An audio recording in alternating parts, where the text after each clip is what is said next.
Take me away from home. Show me all the places I've never known. And we'll chase the night, race all of these broken dreams in flight. And we'll fly.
Up here,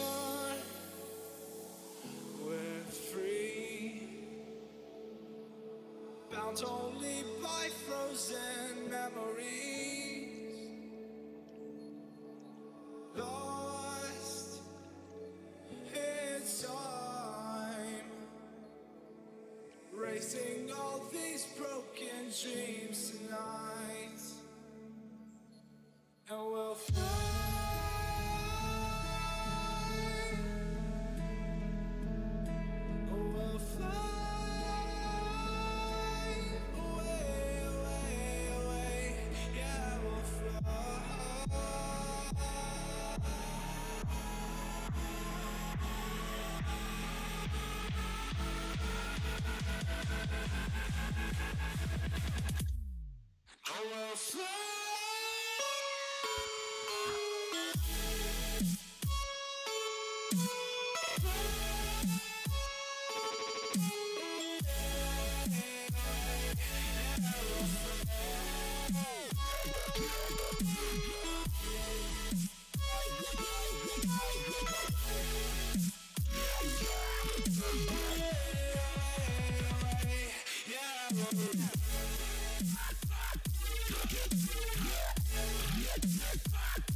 Happy Sunday, everybody.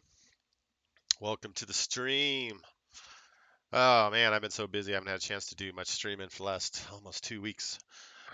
Supposed to be Sunday fun day. It seems to be Sunday work day for me. Lots of things going on. So I got a few moments of time. Thought, hey, I'll do a little bit of flying, a little bit of streaming. So I don't know how long I'll be able to stream, but anyway, I've been busy in between my working. Kind of learning this F18 a little more. Since my last Noob School episode, I've joined a carrier air wing and been getting some training from Real World pilots. So that's been pretty awesome. Learned a lot. I still have a lot to learn on this plane, so I can just scratch the surface of what I've learned. But this training's been amazing, been intense, and just had some learning curves I've got to get through, especially with the flight control system and the e-bracketing. So I'll demonstrate some of that stuff. I'll try to anyway, and kind of share some of the stuff I have picked up along the way. And I'm just here practicing, do some circuits, fly around, kind of go over some of the stuff I've been doing. So it's been kind of fun. I'm really enjoying this plane. So without further ado, let's get a mission fired up here and go from there. So uh, part of the carrier wing, we got our missions uh, downloaded here and our own liveries and everything. So that's pretty cool. So if I can remember what I'm supposed to be doing here, mission, I think it is. There we go. So we got our training Persian Gulf. So carrier wing 11. This is the group I joined. So I'm going to spawn into there. So yeah, the carrier air wing 11. Those guys have been awesome. I mean, it's a really awesome group. So. But I have to get qualified to even get assigned an air wing, so I got a lot of work to do. So I'm just a noob wanting to be a decent virtual F-18 pilot. Iowa Scotsman, what's up, buddy? Welcome back, as usual.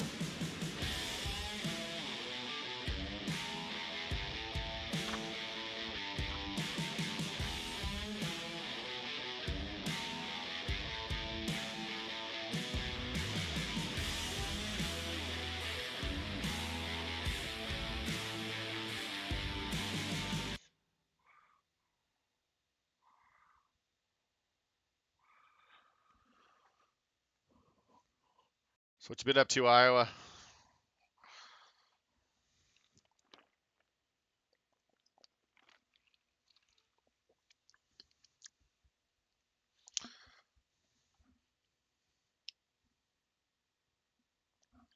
So this will take a few minutes to load up.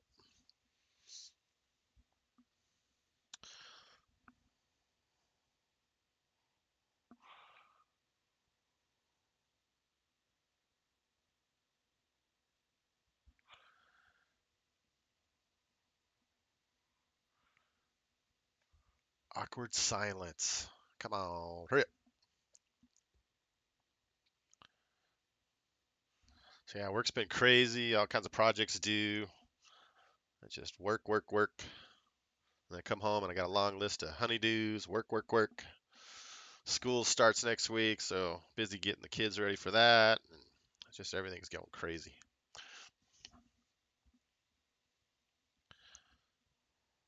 like, where did the summer go?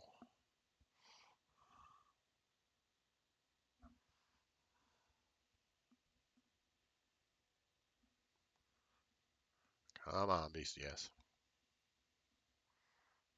Yeah, it takes a while to load this mission. Just watch it spin, watch it spin.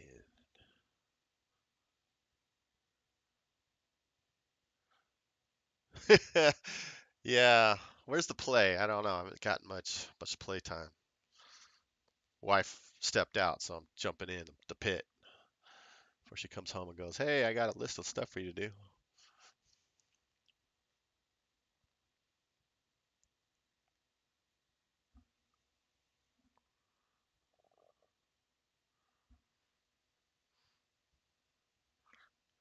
God, this seems longer when you're actually just waiting for it to hurry up. Like watching paint dry.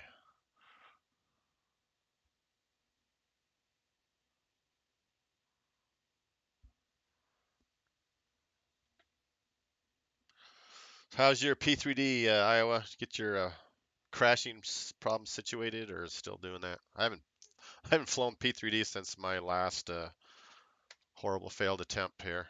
So I'm going to jump in one of our planes here, one of our trainers, since I'm in the Eagle Squadron right now. That's where all the noobs fly out of. So I'll pick 103. It's the one I like to fly in. All right.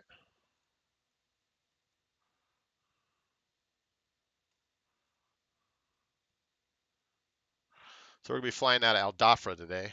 So we're going to be taking off. So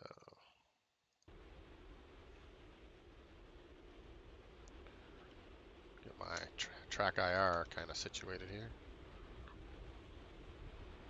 You know, it's kind of squirrely on me. Come on.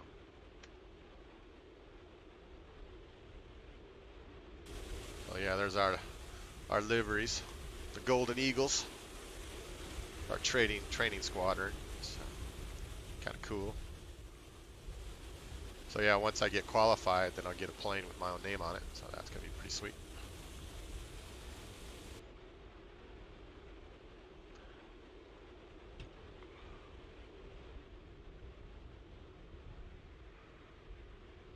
All right, let's see if we can get this thing started up. I do have a full checklist, but I think I'll just kind of just breeze and go by memory without actually reading through everything, because I don't have a whole lot of time.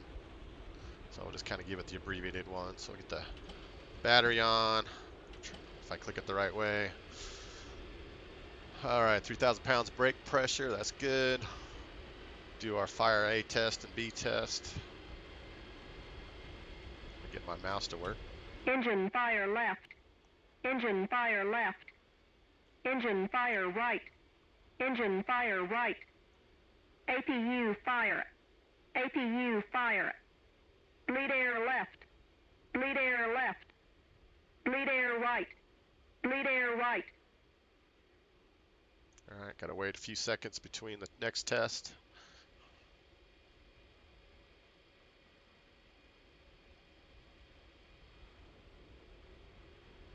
All right, get our test B going. Engine fire left. Engine fire left. Engine fire right. Engine fire right. APU fire. APU fire. Bleed air left. Bleed air left. Bleed air right. Bleed air right. All right. I'm on track IR. Come on. Oh man, it's just not cooperating today. What the hell? Come on. Recenter it. Okay, that helped a little bit. All right, let's get our APU fired up. Wait for the green ready light.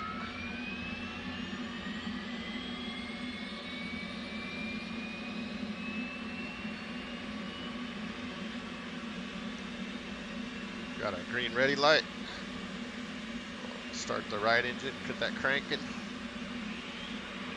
Watch for the RPM on the right engine, right here. Wait for that about 20. All right, add some fuel in. that's doing that, we'll get our left DDI set, our right DDI set. Get our HUD brightness.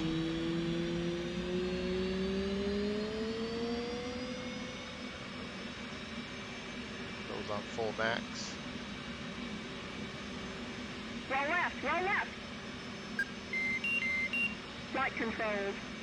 Flight controls.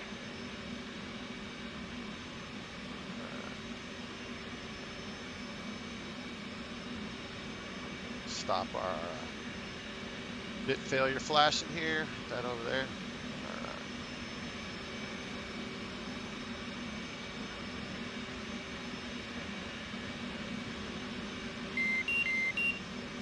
Flight control system page up there.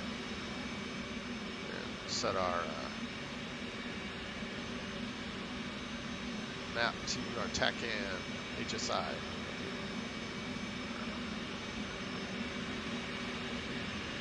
That's good. We'll start the crank engine left. Same thing. Wait for 20%. All right. Crank that.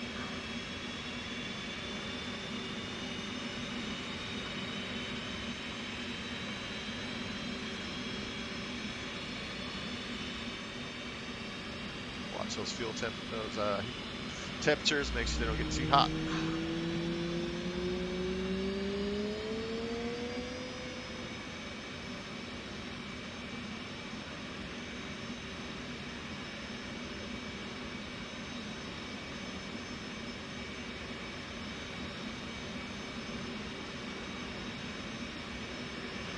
All right. So when you do the APU fire test, goes through and shuts down the circuit for the bleed, the air bleed. So you have to do a complete rotate around. You should hear the air coming up here. Can't really tell because I got the canopy, so we'll get that shut down.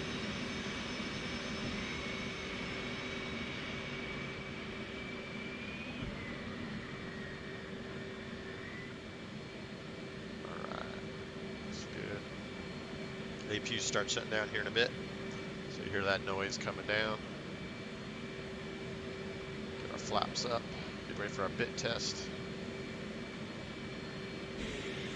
So that's the APU shutting down.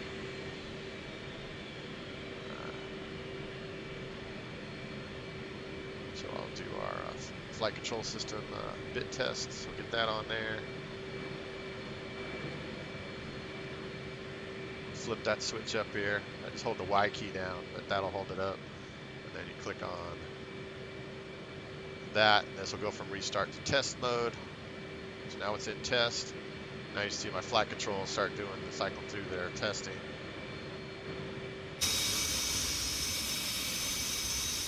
If I can find my plane, where'd it go? There it goes. So all the flight control system's doing, going through that, cycling through everything.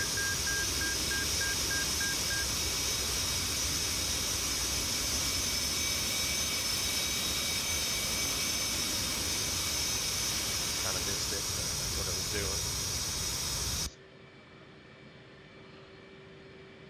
So alright, so everything tested. It was good here.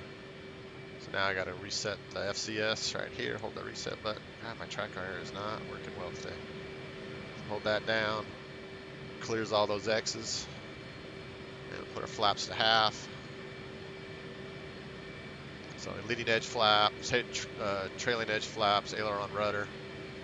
So then our stabilizer trim, we want to get that set for takeoff. So you hit the rudder trim. It should go to 12, which it does. So we got 12 on the leading edge, 30 on the trailing edge, and 12 on the stabilizer. So there you got the correct settings there. So I'm going to move that down here to the FCS page down here. So I can keep that there. Bring up my checklist over here.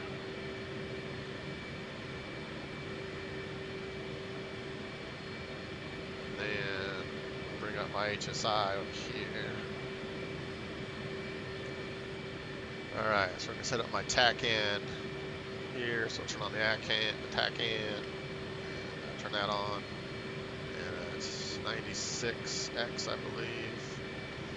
So the X channel is everything on the ground, the Y channel is everything in the air. I think that's 96X. Let me double check. 96. Yeah, 96X is the tack in here at Al Dafra. Then we'll box our tack in, and we should get our waypoint information up here. And I'm going to set my course. So I'll trigger that. And if I hold that down for 4 seconds, I'll get a box up here on the up front display. And I'll put in 306. That'll be my course line directly down the runway, runway 310. So we're gonna go with that. So get our radar and operation mode and ground. Get that on ground. And it's counting down. It's lining the INS system, inertia system. So we need a quality of 0.5 and a time 303, so we're waiting for that to finish before we go to nav mode. So in the meantime, let's see what else we got to do over here.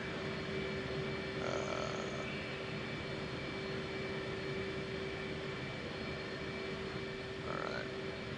Well, in the meantime, I'm just going to jump ahead of the checklist here. So let's get our seat belt on, seat arm, tighten up our shoulder harnesses over there. Turn on our OBOGs, which is our oxygen system. We gotta reset this tracker. It's being a pain. It's all right. Takeoff controls are good, wings are good, trims good, flaps are good. Hook and bypass. We want it on the field, so we want to put that in field mode. Harness, warning lights, nose wheel steering should be low. It's on low. And seat arm, so we're good, ready to roll. So I'm gonna wait for the INS to finish up, and it's got about 58 seconds to go.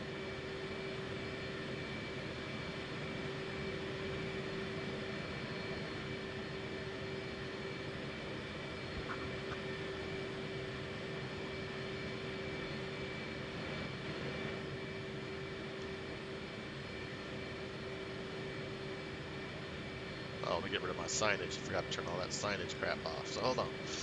So sorry about that.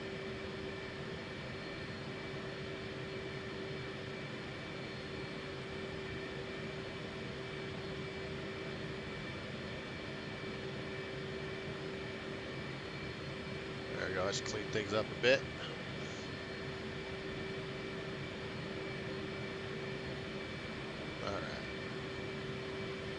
About 30 seconds to go for the INS.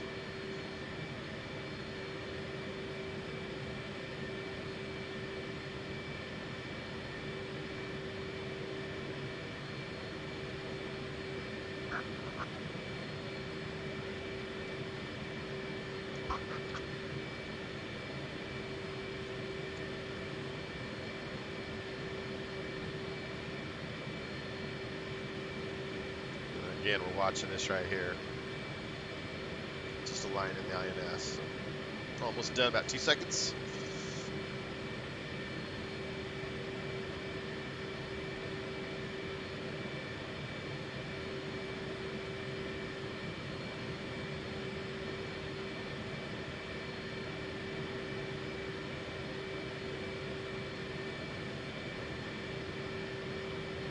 All right, we got an okay there. That's good.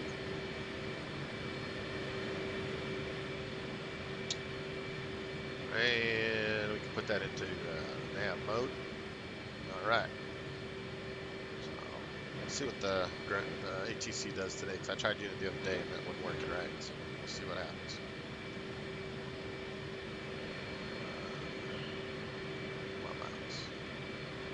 ATC.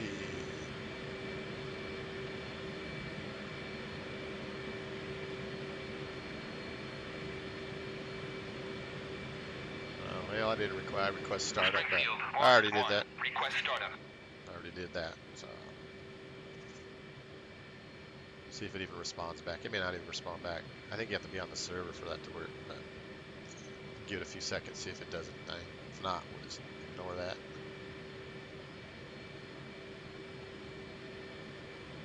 Yeah, it's cool because we're playing on the server and you get all that ATC and you got live controllers and stuff. It's pretty cool.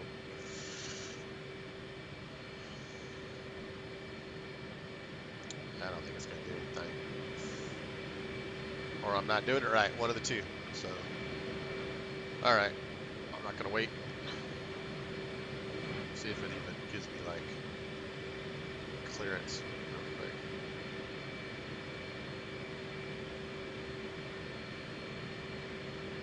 Ground, cruise, flight. Yeah. I don't know. Maybe I got to be on the right frequency or something. I don't know. Maybe I'm not doing something right. Not going to worry about it. Oh. We'll just say we got clearance to do whatever the hell we want to today. So we'll go with that. I gotta work on my track IR system. It's just not happy today. Alright. Sorry about that. You have to bear with that a little bit. It's driving me nuts too. So.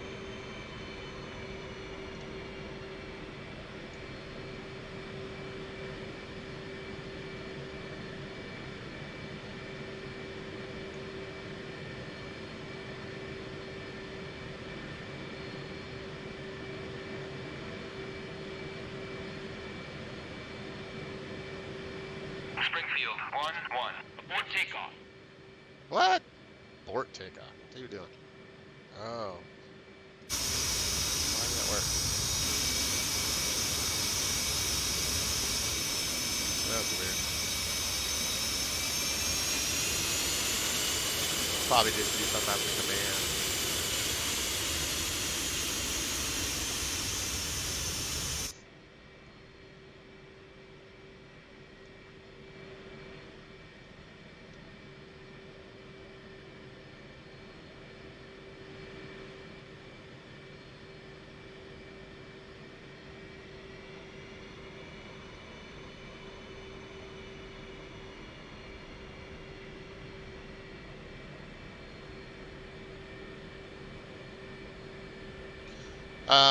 To see your FPS, Iowa, it's a Shift ZZ P3D. It'll just bring up the. You have to have your notifications on in your settings, and then once those are on, you can hit Shift ZZ, and that'll bring up FPS and stuff like that.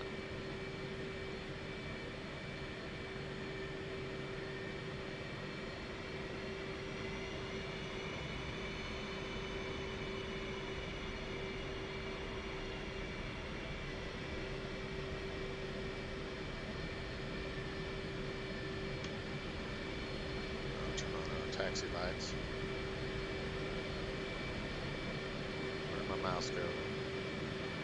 I lost my mouse pointer. Where'd it go? Hello. Oh, there it is.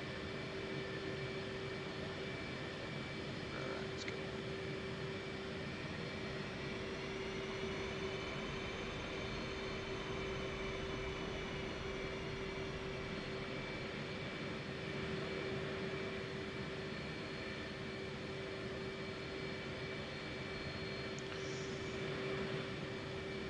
Alpha traffic, mile high taking the active.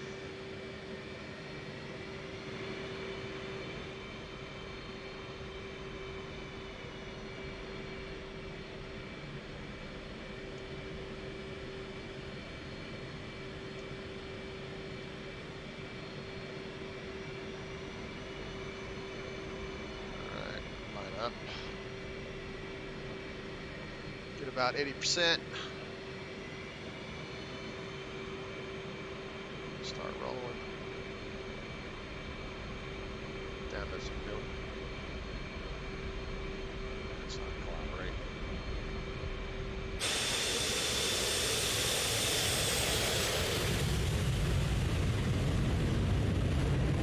Woo! Well, that was ugly.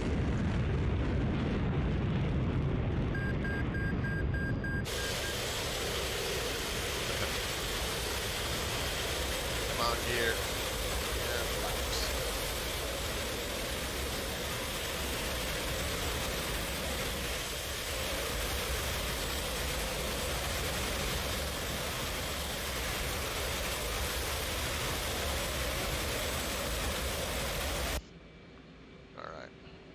pull this thing out. That was an ugly takeoff, but I was trying to be all fancy and show different angles, but that's what happens when I don't look in front of me.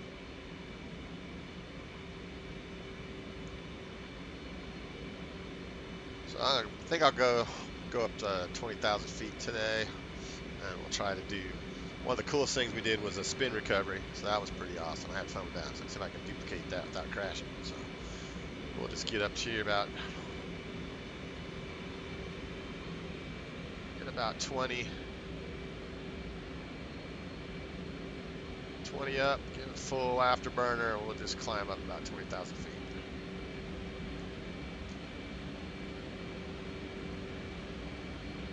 Turn on our early warning system here. Turn on our dispensers, and we'll go into receive mode. Mode. Oh, we're gonna have our 8A on, and mode. Go to semi-automatic.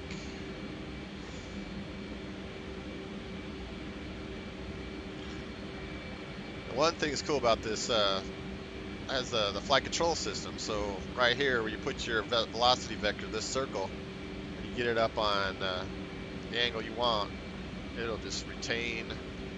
It'll auto trim. This is stuff I've learned this week. And it'll auto trim, and it'll just maintain that angle of attack. So now the speed's starting to drop off. So we're about 27,000 feet. So we'll do that. So do the spin recovery. See if I can duplicate that. So what we're gonna do, we're gonna pull down one of my throttles here. Like I do this by key command because my throttles are bound. So see if I can remember how to do that. So I'm gonna hit the Alt, right Alt, and then minus key, I believe it is, and that's gonna pull that back. So we're pulling our throttle. I'm just gonna keep pulling up to the right.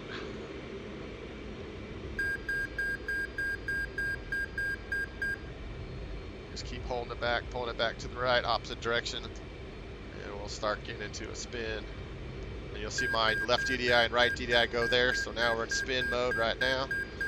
So what you got to do is you move your stick neutral to the left, power to idle, and just go left.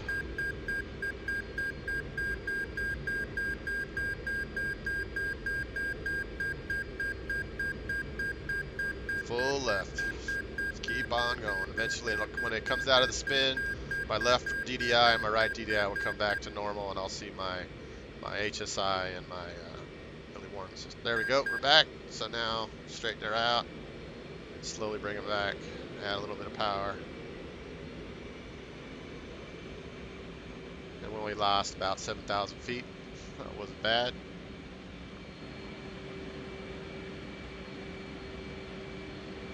And we recovered from that spin. That was fun. I like doing spins. So do another one. Who wants to see another spin? Raise your hand, or talk on the channel, or do something. I don't know. Spam my mile high emote if you want to see another spin, or any emote. I don't care. I'm pretty easy going. So let's get back up to altitude. So I'll just put my velocity vector back up to about 5. Just let her, hands off the stick. Just let her lead off that speed. Get back up.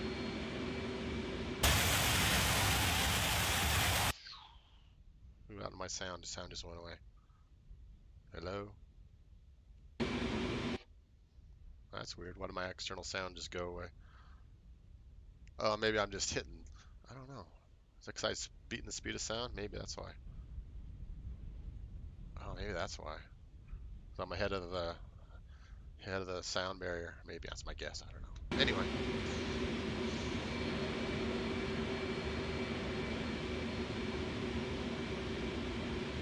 So we'll get up to about 20-something thousand feet. I think I'm going to increase my velocity vector, get up there a little faster, so about 20. Lead off some of that speed.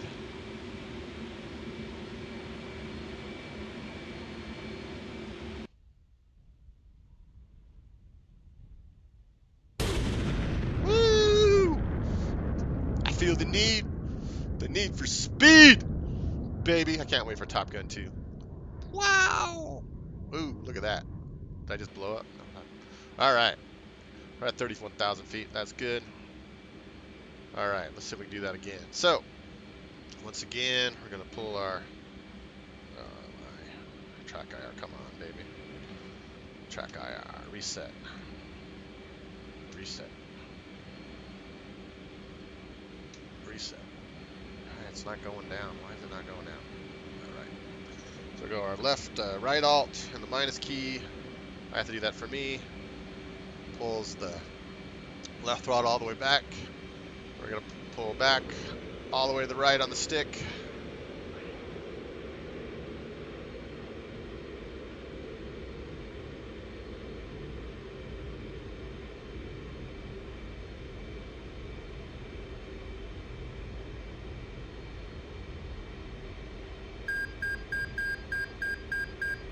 Nose is going to start dipping to the left. Starting to go round and round. Left DDI and right DDI. Telling you how to go into spin recovery mode. So pull throttle all the way back. Neutral. Left stick all the way. So we're in spin mode.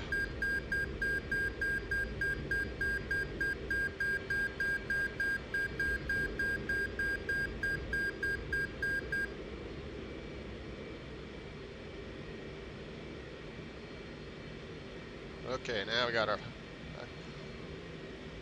Just gotta.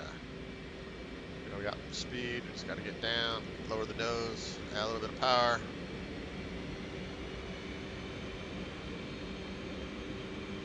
We are upside down, baby. There we go.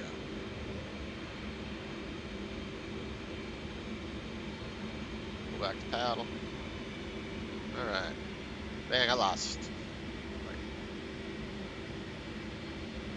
20,000 feet on that one.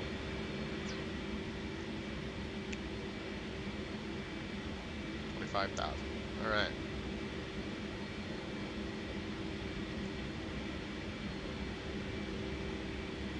Well, that's one of the things I learned this week. Let's see what else. We'll start doing some just do autopilot, get that engaged here. We'll talk about some other things. So just gonna engage autopilot, hit the autopilot button.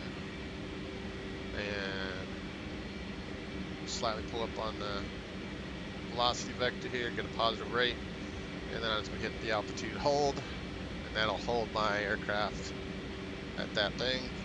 And I'll hold the T key to engage my auto throttle. So now we got well, come on, ATC, so we got my auto throttle, so it should maintain that speed and our altitude. So got that going on.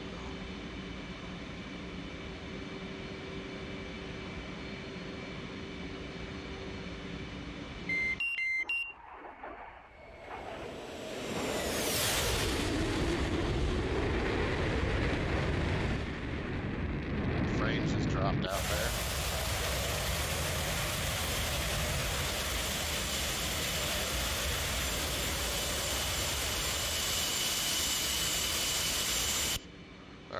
What happened here? We lose, what we lose? Oh, inlet ice. So master caution, and we'll get on our inlet ice, engine ice on.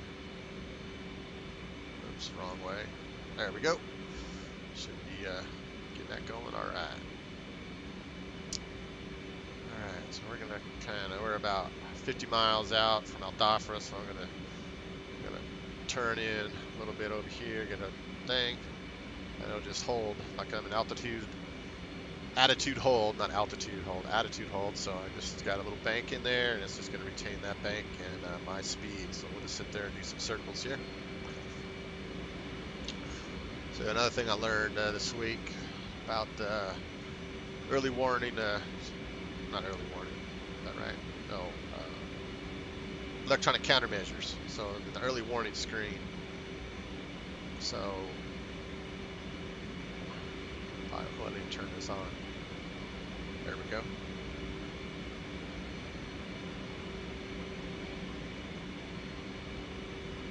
learn how to gauge this stuff. I probably can't even explain it very well. Learned a lot of stuff. Or I forgot. I'll probably forget more than I can even explain in my lifetime. So manual 1, manual surface air. Sorry, that's surface air, but semi-automatic, auto, standby, manual.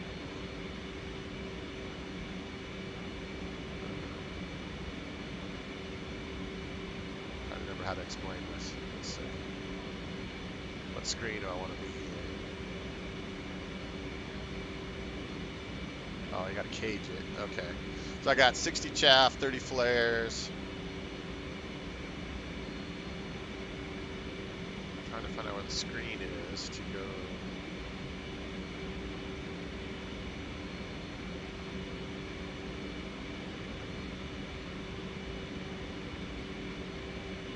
Alright, let's straighten out here.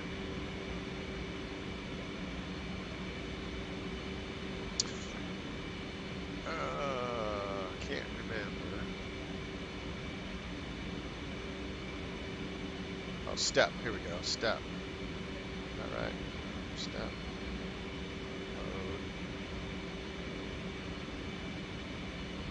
One of these stupid darn things. Oh, here it is. Okay. This is where, yeah, go in the arm mode, then you can adjust.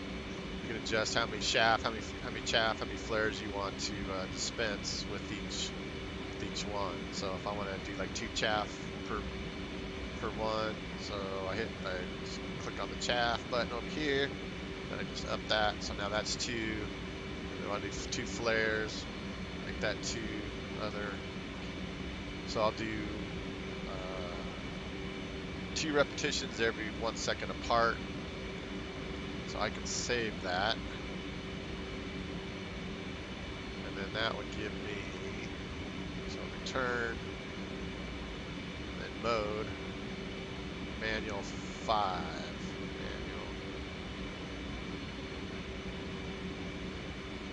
manual, auto, standby, and 5. I thought we were supposed to be another one.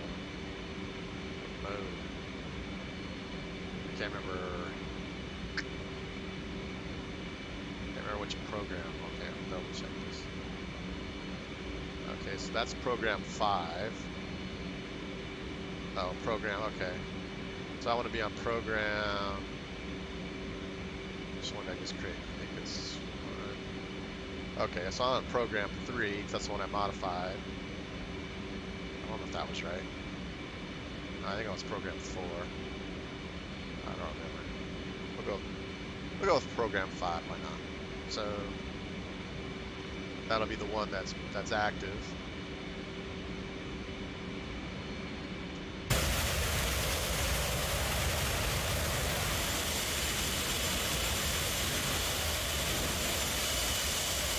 So I want to just dispense some chaff, just hit the front dispense button, and boom. So I programmed it for 2 at a time. So that's going to do 2. Hit the back. So there's my two flares. So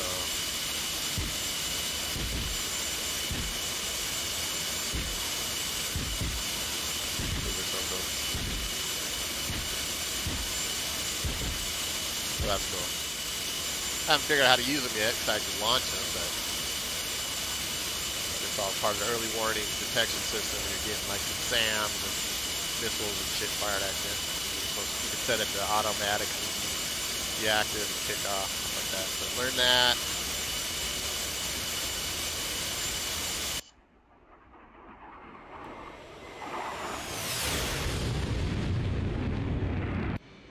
Let's see what else.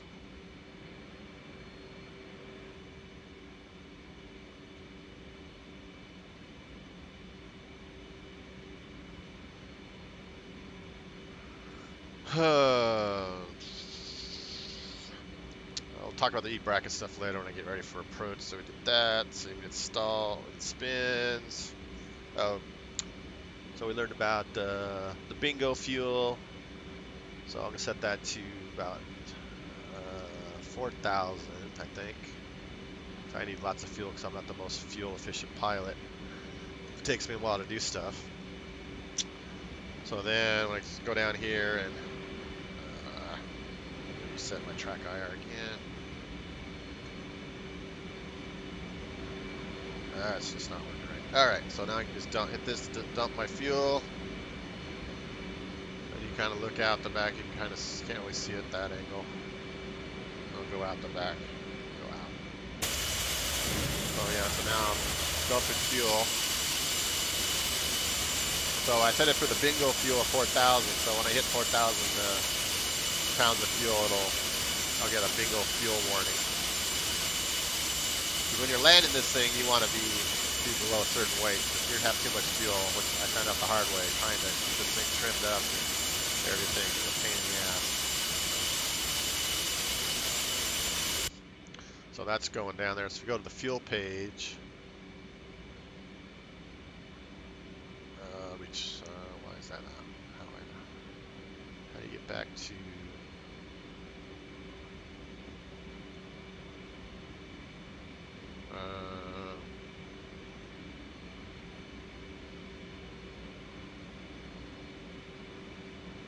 HUD. How the heck do you get back to the thing? Normally it's this button. Oh, I was hitting the wrong button. Alright. So fuel. So you can see my fuel's dropping. So my external tank is empty because my internal, this is my total fuel, my internal fuel down here, they're the same. So my internal tank is gone, so I can get rid of that. So we'll just hit the center, and then we will get this over to jettison, get this over to stores, and if I hit the jettison button,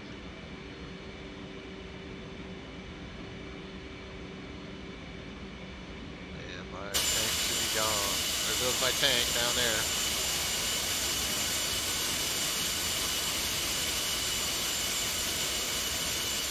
We'll make it flash.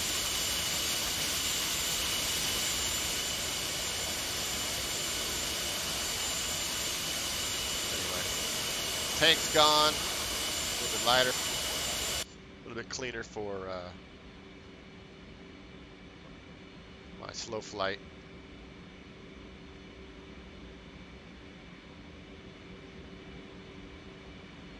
We're at 43 miles out. I'm going to turn, get 90 degrees here. So my course line.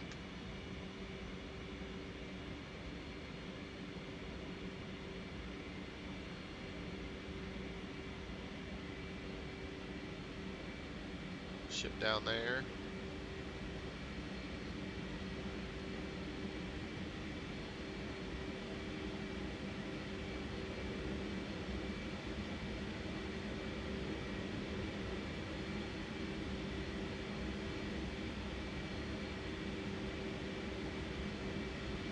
Get our vertical speed back into positive and re-hit my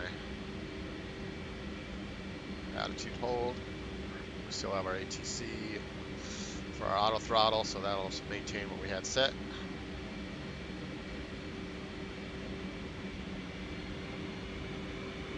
And I forgot to uncage my backup.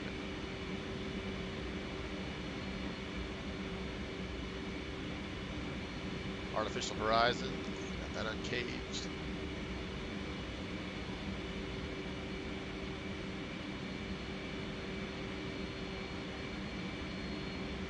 Carrier group down there.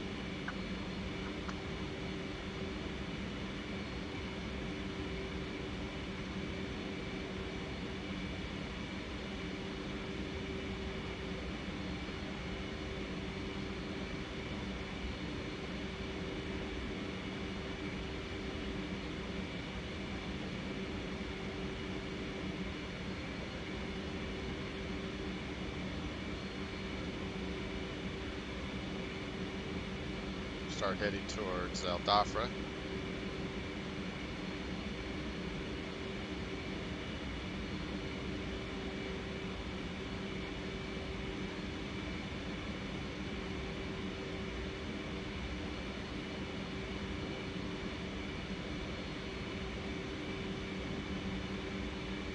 Bingo. Bingo. So there's my bingo fuel, telling me down to 4,000.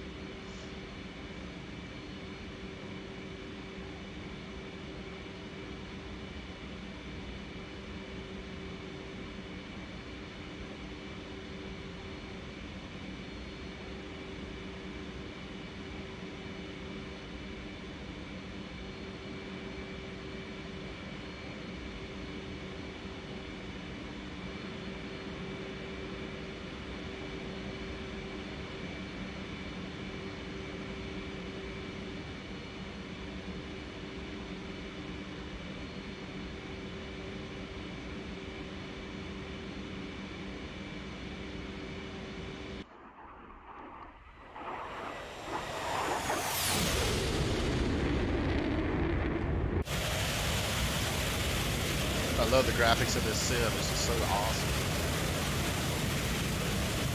I get really good frames. I'm like 60 frames per second in this setting. Pretty good.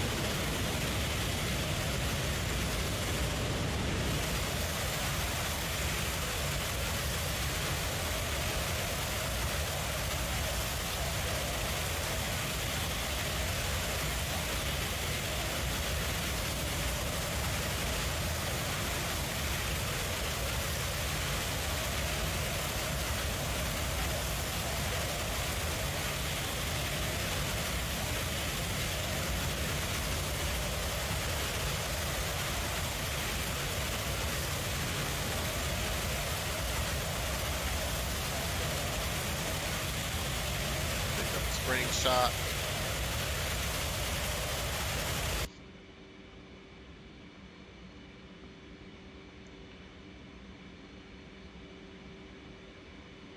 So yeah, next up we got to do some formation flying and then start working on like carrier approaches and all that stuff. So, but when I demonstrate the slow flight, that was kind of my learning curve because I was having a hell of a time with that thing. I was fighting it, so I'm still struggling with it, but I'm getting better at it. All right, so about 20 miles out, start dropping down here to lower my VSI here. Not my VSI, but my velocity vector, which again is this circle. So we're down five down, 3,500 feet per minute. Still have our ATC, so we'll get down to about like 1,000 feet.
Altitude.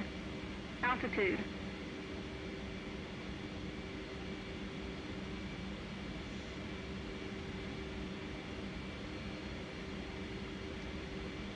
Start slowing down here a little bit.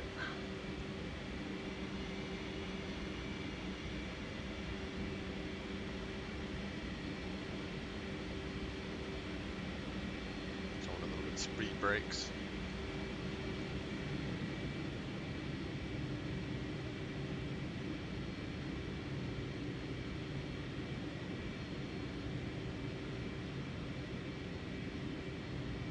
About 300 knots is good. Pull the speed brakes back in.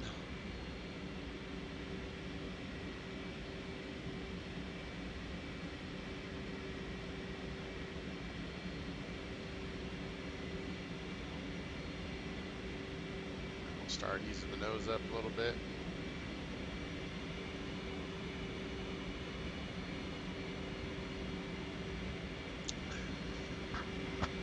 So for carrier approaches, you want to be at 800 feet, about 300 knots, 300, 350, I can't remember, I got to double check. But.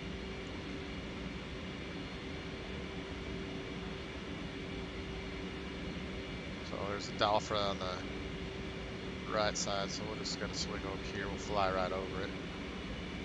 Just right off our nose there.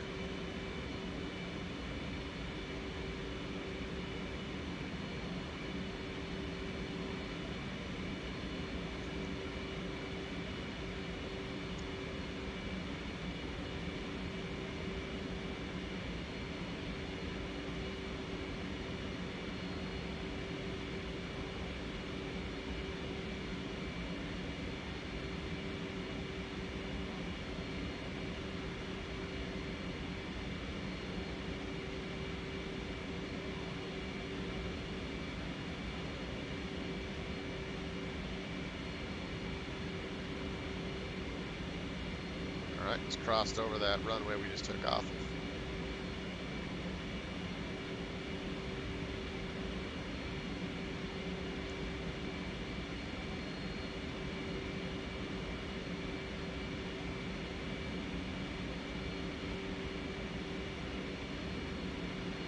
Well, I'm going to make a wide circuit here because it takes a while to get locked in on this stuff.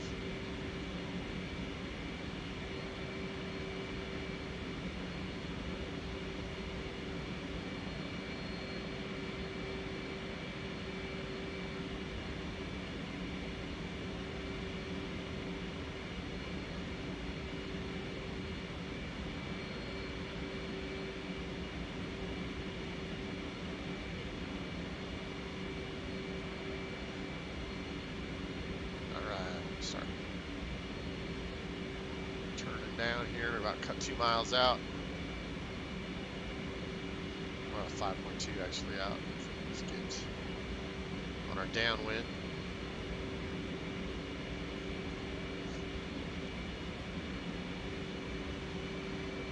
Dalfra traffic, mile high, left downwind for 3-1. So, perpendicular, we're going to start slowing down here in a bit to 250 knots when I do my brake to the left. This is not lining up right. I want to get perpendicular to that course line I got set up. Kind of want that wingtip like right on that line. So it's gonna be a long base to final. That's all right. I'll need that space. All right. So I'm gonna turn left. I'm gonna put in my speed brakes.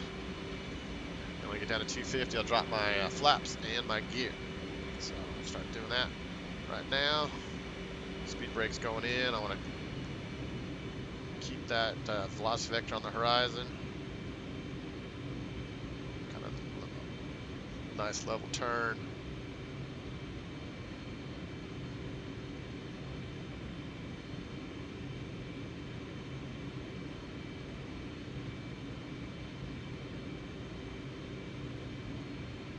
My bank was too tight, I think.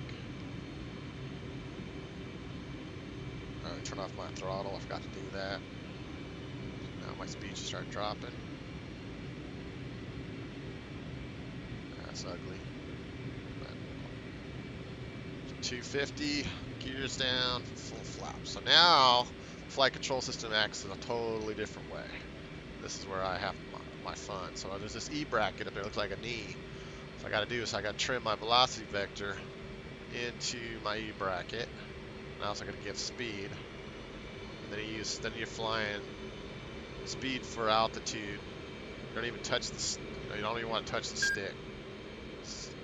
So my angle of so on the left to my HUD, you got your angle of attack indicator. Hold on, let me get settled here and I'll try to explain this thing. Hold on, I just gotta get this thing pitched up right. This is where I have my problem getting it initially set up. I'm way off my pattern here. This is horrible. But let's just get the plane flying. We'll worry about that stuff later. So I got to put the speed back in. That.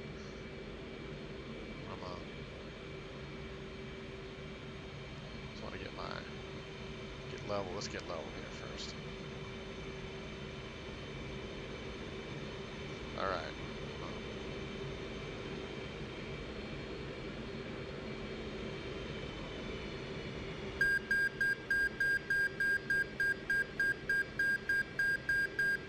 Trying to demonstrate it, I can't.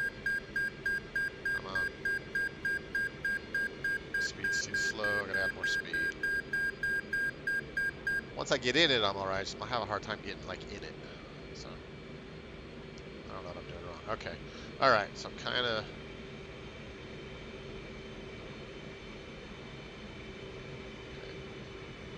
just ignore what I'm doing because it ain't right. Okay, hold on.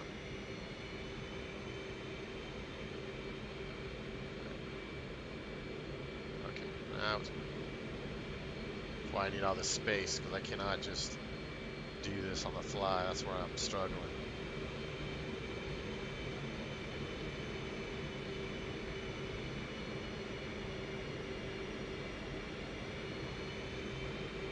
So I get in the groove, I'm not too bad. I just have a hard time getting in the groove. Okay, hold on. Alright, hold on. Okay, okay. Alright. Gotta trim up a little bit more.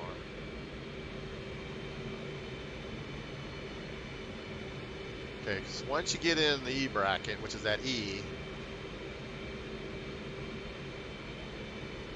you gotta use your trim. You gotta set your trim on your stick.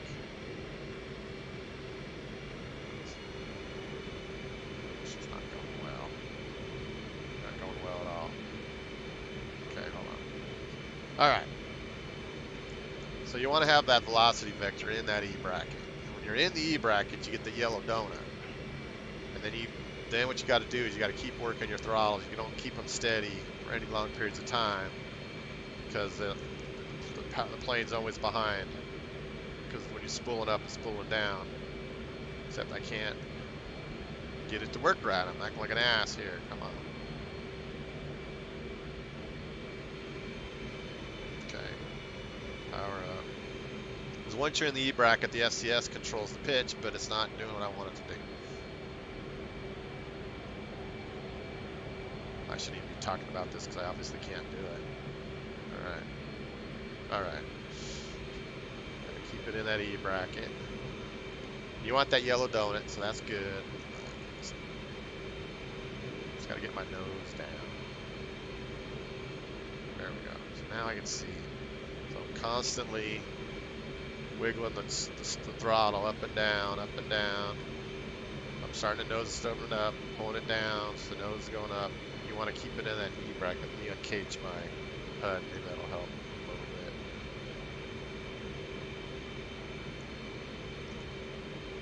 bit. Okay. So once you're in there and you got that yellow donut, and you're just jiggling your throttle, I don't know if you can see what I'm doing here. My track IR ain't working right. Come on. Stupid thing. I'm kind of doing this with my stick. Keep it in the E bracket, you know, move it up, move it down. Constantly moving it because you want to stay in that E bracket. Okay, so I'm kind of way high, but once you're in this mode, then you just got to stay in there, and I'm not even touching my stick. My stick is completely neutral right now. I just have a hard time getting in the groove. Then just keep moving the stick, inching it up, wiggling it back and forth.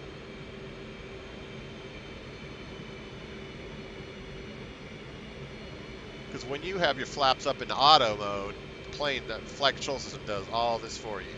You just move that velocity vector where you want it, and the plane will auto trim and do all that. So when you're in with the flaps to half and then it goes into this other mode where you have to trim that velocity vector, that circle, into that E bracket. You want it right in the center, and then you just control your altitude by power. So it's all power. You just move the stick left or right to line up. And that's where I struggle. But once I kind of get in it, I'm getting better. So now I just slightly move the stick. Got to give it a little more power because roll more into a different bank here, but I'll have to add more power.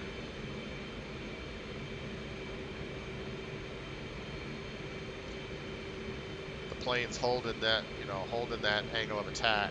So basically, what I was saying, on the left of that HUD, you got your yellow donut, and you got your red chevron below, and then your chevron above. So when you see the chevron below, that means you're fast on that glide path. I think it's like 8 degrees or 8 units or something. Is the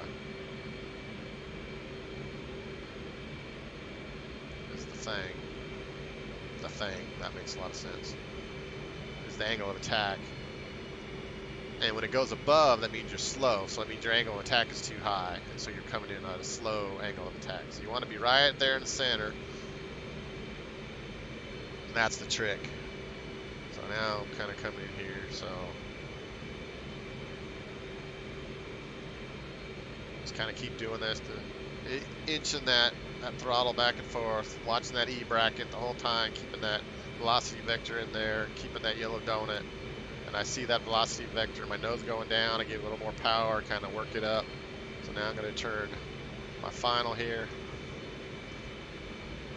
After traffic mile high, turn in from base to final, runway 31. Actually, I'm not coming in on 31, I'm coming on the other one. And I totally tanked that angle there. I got to give it more power because I'm coming in low. So now, whoa. Come on, baby. If you take your hand off the stick, it'll come right back into that groove. So now my nose is coming down. I get more power. Except this is a horrible, horrible, horrible ass approach. I'm gonna see if I can salvage this. I'm gonna have to go around. This is ugly. So let's see. Put that velocity vector where you want it. Yeah, I'm abort. That's ugly. Going around. Touch and go. Woo! Alright, touch and go. So anyway, that's the trick. So now I got my gear and flaps down already. I'm just gonna keep work on this thing. So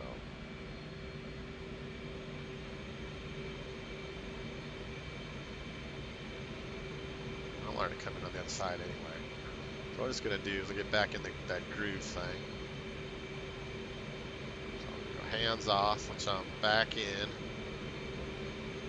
Oh, we got a major pause. Okay. Fuel low. Fuel. I better make this next landing work. Wow, why my frame? What the hell? Everything's like pausing on me here. All right.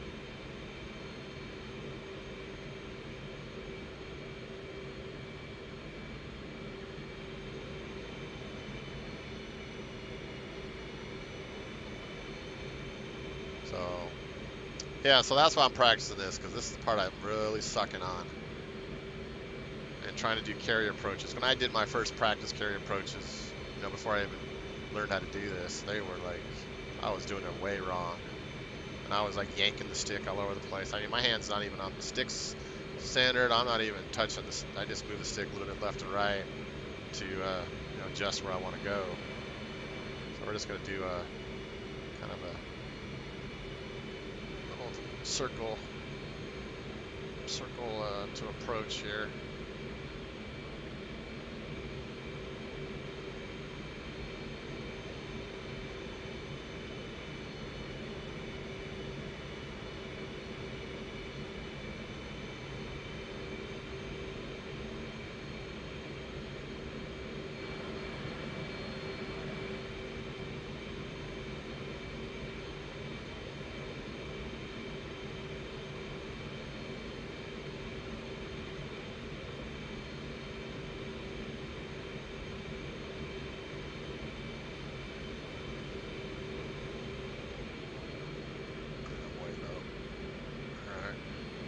back up. Center my HUD. Lower that, pull the power back, lower that nose. I'm way off.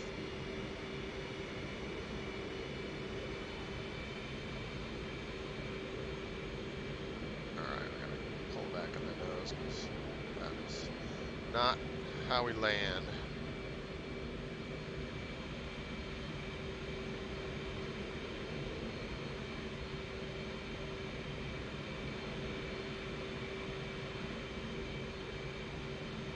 Flying all over the place like a dumbass. Alright, let's get this thing back in. So hand off the stick.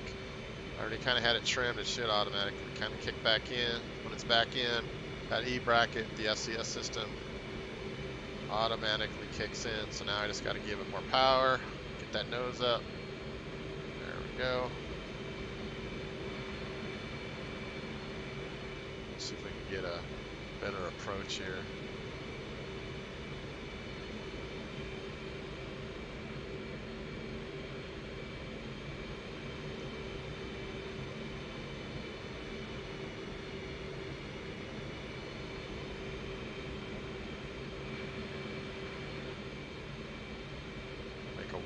Wider square here so I get a better lineup angle.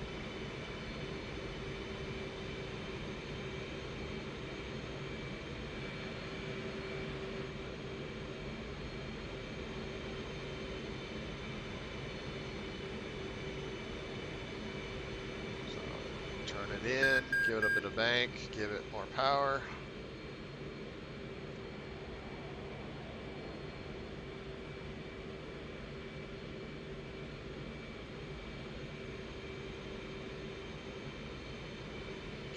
Power back.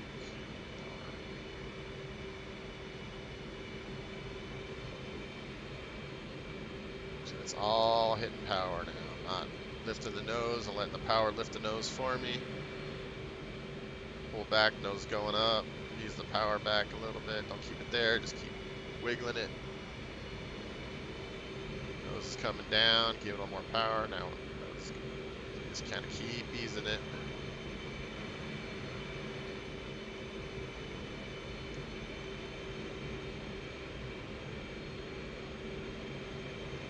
Now just do a slight turn.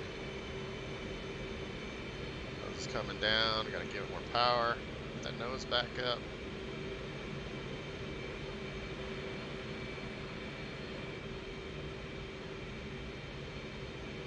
Keep it in there. Even when you're in the right spot, you get that yellow donut the whole time. You want to see that the whole time.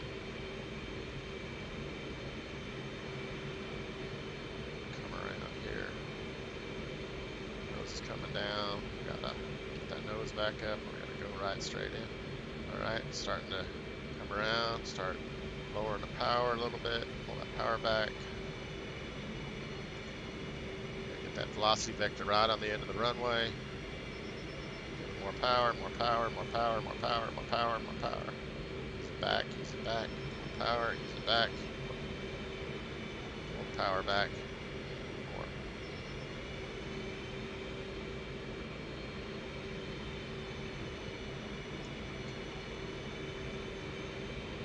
More power.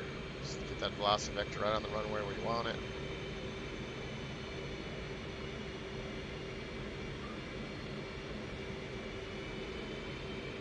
Oh, come on. Pulled it back too much. Well, I'll do a touch and go on that one.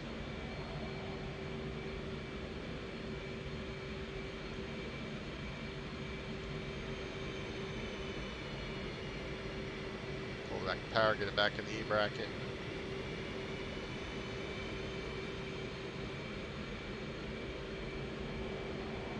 Repeat until I get this thing right. But that's what I'm practicing.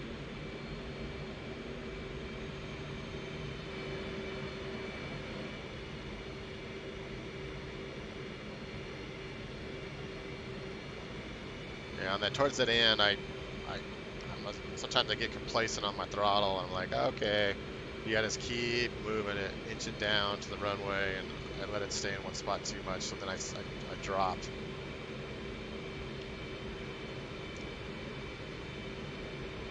Alright, so try this again. So we're on the runway heading. Just gonna ease on in, give it a little more gas. So I don't get that nose back up from the drop. I'm losing that lift.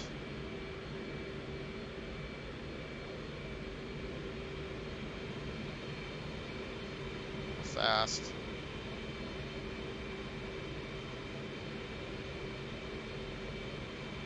Pull back the power once you level out.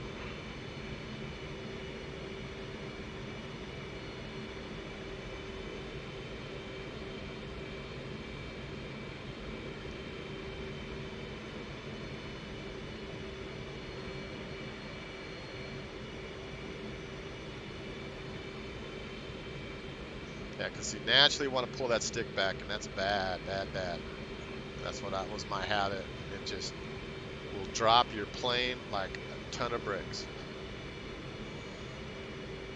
So you gotta throttle up, throttle up, throttle up, throttle up. Get that nose back up, and inch it back. Just wiggle it back. Alright, so now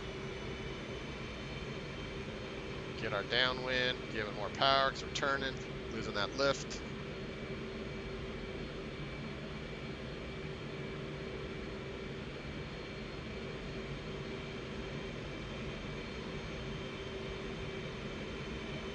Power back. Inch and immediately put it back up. Get us stay ahead of that power curve.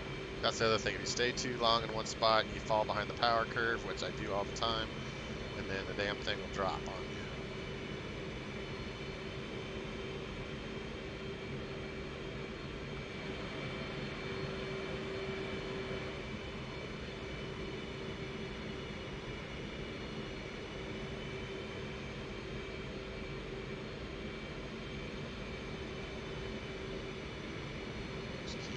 It up, get that nose back up.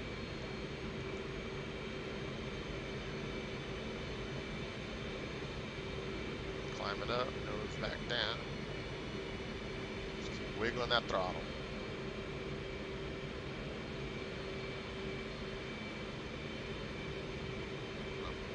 Should be a lot higher on that one, 300.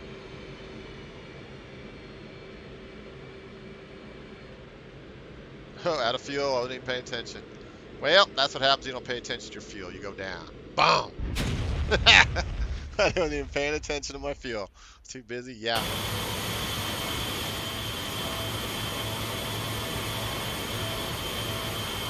Alright. Well, that was entertaining. Not. Okay. How come there's a helicopter in the water? Oh, there it goes.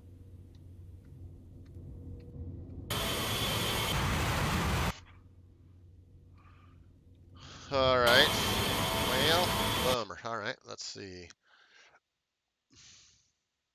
Choose a slot.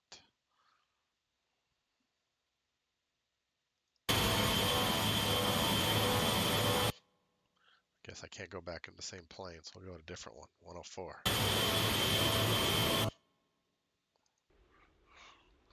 So we'll just get us a new airplane here. Do this real quick.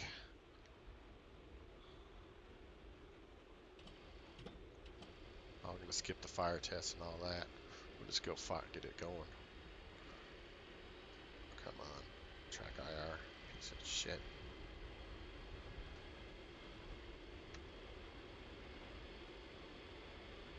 It's not. God, it was working good the other day. Now it's just not cooperating.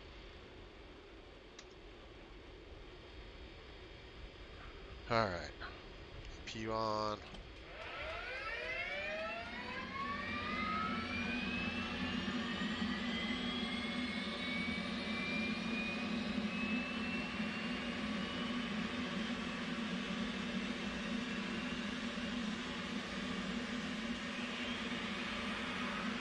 Crank that right engine. 20%.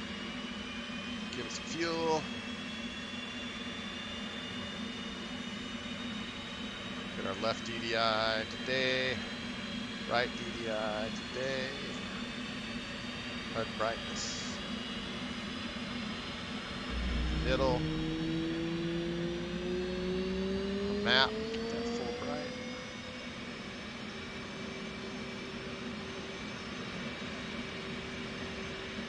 Roll left, roll left.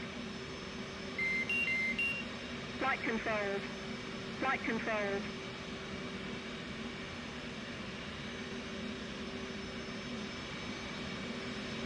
Alright, go right. Crank to left.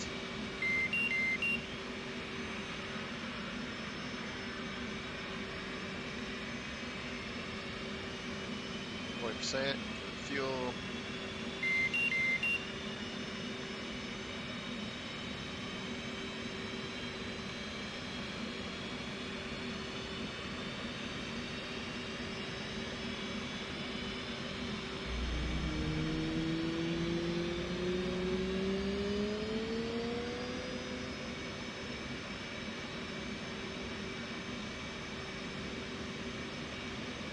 Flaps up.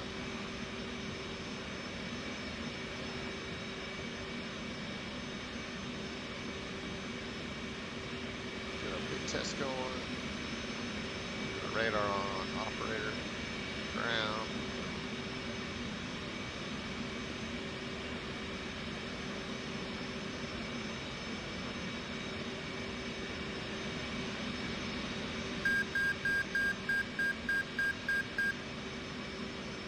Carrier bypass, taxi lights.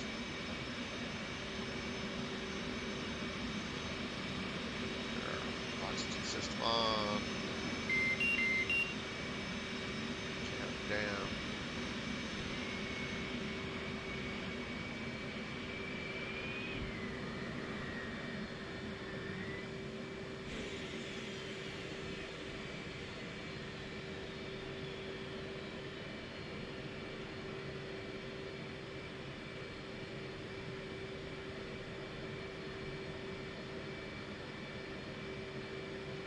Set our tack in. 96X.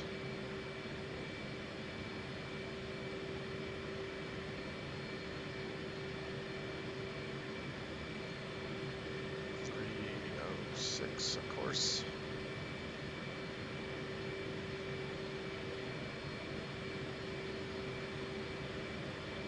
Maybe I can't do that till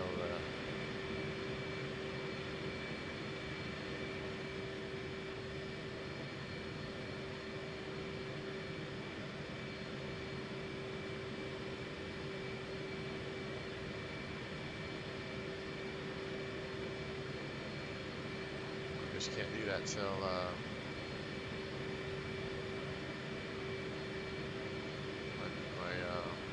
INS. Maybe that doesn't work till the ground. I thought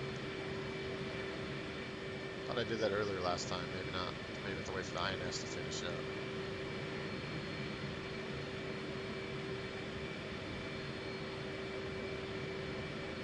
Seatbelt armed, shoulder harnesses on, tightened up.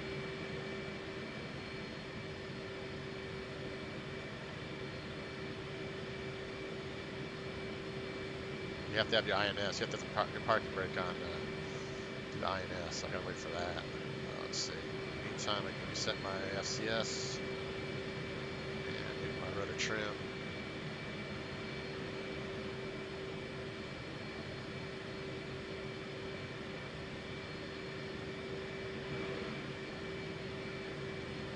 Flaps half.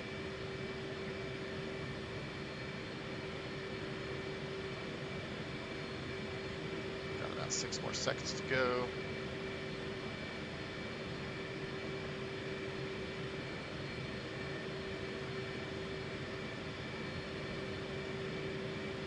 Okay, we got the okay. Nav mode. Yeah, I think I screwed it up. So this is my thing's just spinning. I had this problem the other day. I get too fast on some of that stuff, so I'm not going to get a course line.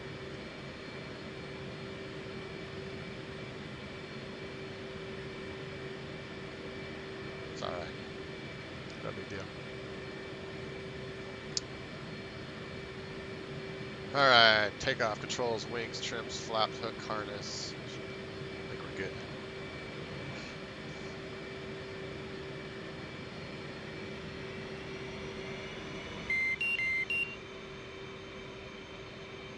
Except I got at least my parking brake might work a little better.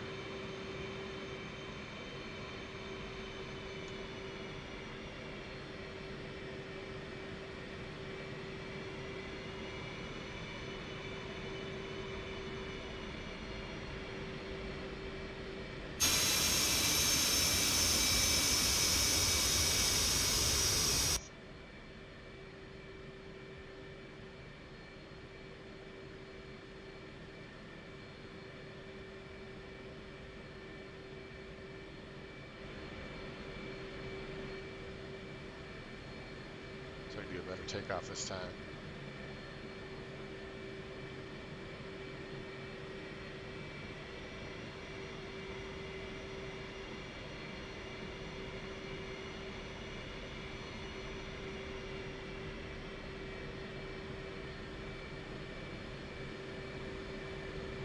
So yeah, you got to pay attention to your fuel. Bad things will happen to you. I knew I had to land on that last one, and I didn't. I should have just tried to recover that one. I wasn't even thinking about the fuel situation. So I was already past bingo fuel. Alright. Let's just roll.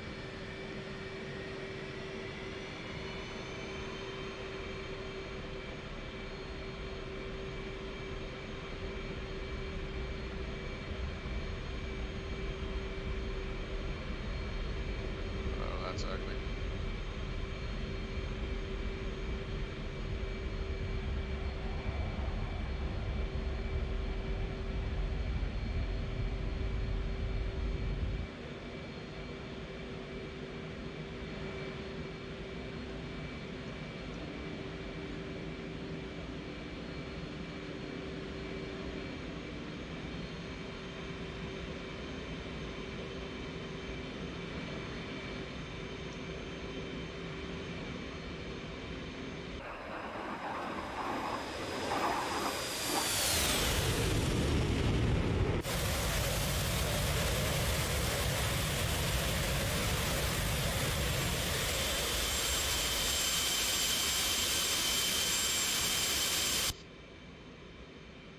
That was a little better takeoff. Not really great, but a little better. Alright, so let's see if we can go back to where we're doing. Alright, so we're about 250 knots. Start slowing down here a little bit. Alright, now we can put our gear down, flaps down. I want to trim to the E bracket. So I'm hitting my trim.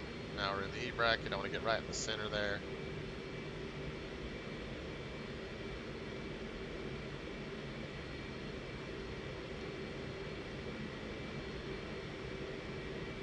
Speed's slow, so I'm going to give it some throttle now. That E bracket will start to rise up. I'll ride back in it. Now I can get more power on the turn.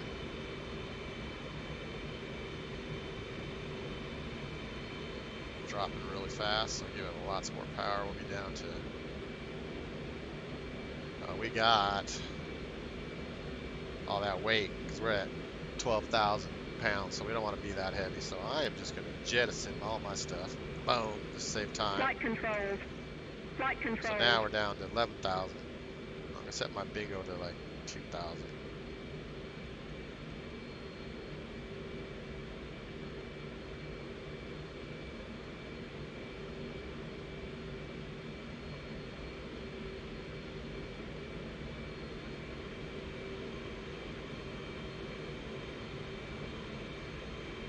One more, 2,000. Alright.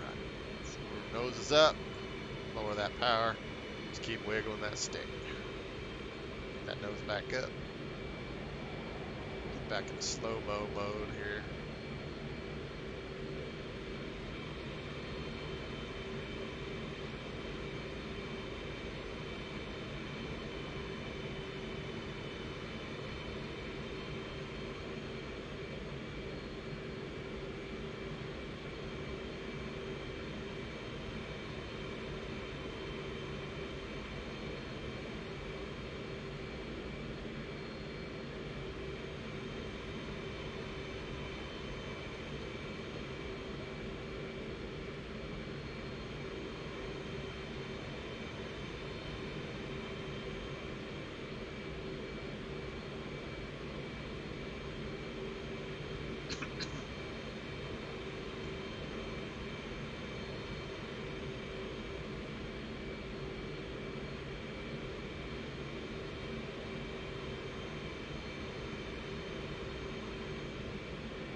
Hello, RSG.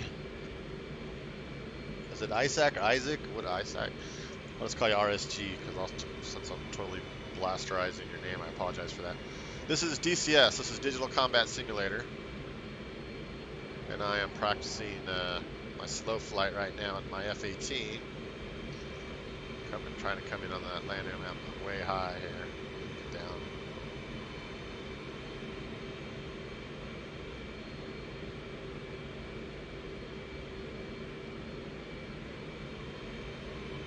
So I was kind of explaining the flight control system on this. So when you in this plane, when you have your flaps down, you have to trim in to this E right here, which is the E bracket. You have to have a trim set up on your flight stick, and you got to get this circle here, which is your velocity vector. You want to get that right in the center of your E bracket. When you're in that E bracket, the flight control system takes over at that point, and it'll automatically trim your plane. But you have to be inside that E bracket, or the plane does all kinds of weird things. So right here on the left is your angle of attack indicator. So when when you see that yellow donut on the left, that means I'm on the right. I'm at the proper speed and the proper angle of attack. Specifically for carrier landings, you need to be on that correct angle of attack, or you're going to miss the wire. So that's what I'm working on, just kind of practicing. It's kind of a skill that you have to kind of get used to, and that was something I've had to struggle with a little bit, get used to that. But okay, why is it my track IR got all wacky on me? Okay, so my nose is going high, so when I'm moving the plane up and down, there's the end of the runway there when I'm high. I'm just using my throttle.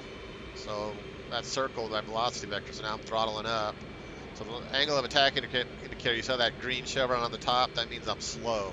That means I was slow, so my angle of attack was too high, so I was coming in too slow. So I got to move it down because you want to be on that donut all the time. And if you see a chevron below that circle, that means you're coming in too fast. So now I'm too hot, too slow, so I give it more power. And then that velocity vector, that circle, is where the plane flies to. When you're in that E bracket, the plane will fly to that spot. So now I'm at the 45 of the runway, so I'm going to turn base here. So when you turn in, you got to give it a little more throttle because you're going to lose lift, add more drag. So I'm giving it more throttle, and you're just kind of wiggling your throttle. You don't just move it and leave it in one spot. You got to, like, you know, keep inching it, wiggle it, move it, wiggle it.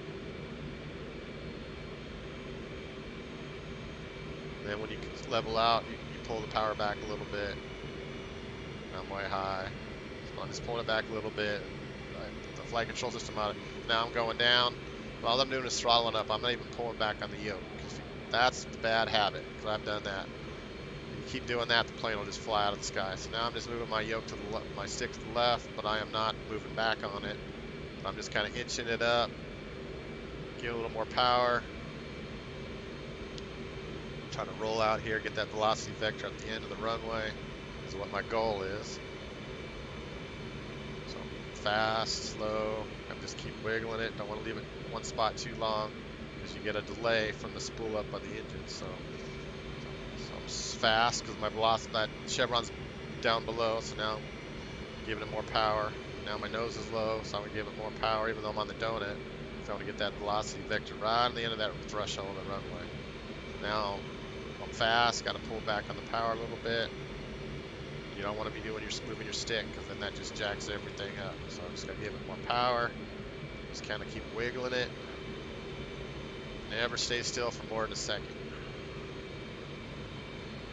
So I'm just steering left and right, giving more power. I'm way to the left of this runway. I got to get back across to the right. Get my velocity vector back down where I want it. Just keep wiggling that stick. A little more power, inch it up.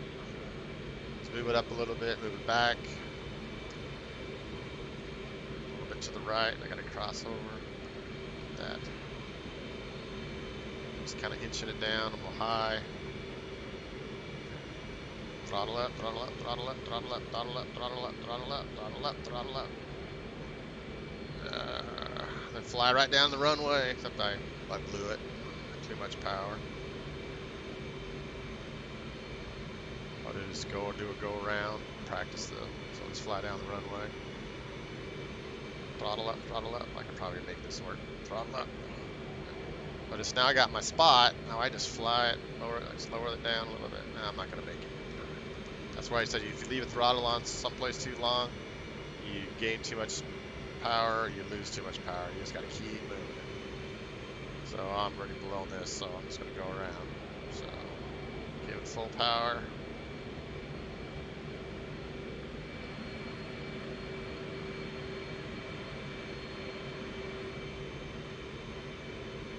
I'm still on that E bracket, even though I'm climbing up.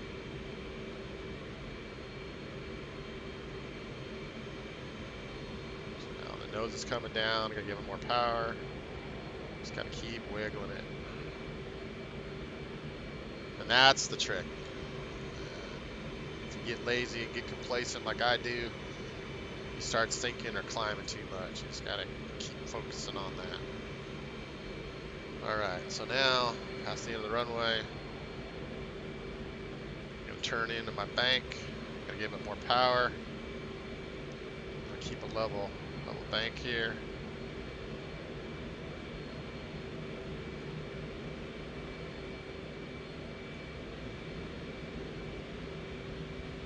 Level out, you gotta pull the power back. You don't push the stick down, you just pull the power back. That was way powerful, so the nose goes way up. And now it's starting to drop, so then I start inching my throttle up. Because you don't want to, like I said, you want to stay with that power curve. Wow, I got some major, like, something's happening. Alright. Serious drag, freeze frame going on there. So, okay.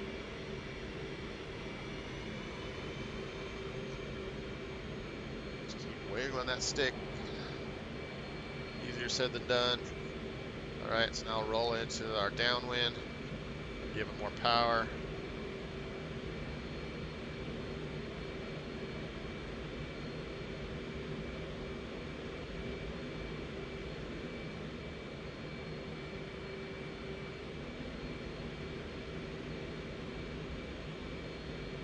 Start using the power back when you level out. Straightest of approaches. Nose is way. Lower my nose, lower my nose, lower my nose. The plane will come down and start inching it up. Get that thing back in. I lost my. Oh, that was a horrible turn. I was like way too much. Okay. Like where'd the airport go? Somewhere way over here. We're high. I get to the right.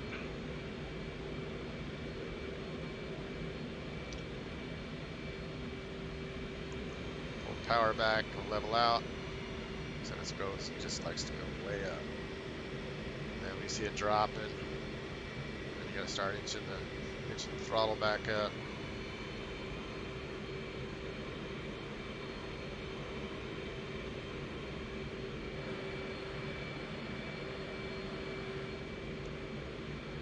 Well, it's been taking me practice, RSG, because let me tell you, this part's been a struggle for me, and I'm still struggling with it. Because I'm so used to just, pitch and power. I'm not used to having an automatic flight control system. So I said, this is doing all this, but you got to make sure you do it right, or it just goes off, and you start doing, like, you get self-induced, pilot-induced oscillations. So you start going up, you start going down, and you start fighting it, and the next thing you know, you fall out of the sky. So this has been a lot of, just to get to this level, for me, it's been a lot of practice. And like I said, I suck. I'm not even getting to the point where I can qualify for a carrier landings yet. So that's why I'm just practicing in the pattern. And once I get this locked down, then I'll be able to move on to formation flight and do my carrier, base one recoveries for my carrier landings. Alright, so now I'm going to turn into base here. I want the nose slightly down. Not that much down, slightly down. Take out some bank angle here. Pull back some power since I reduced.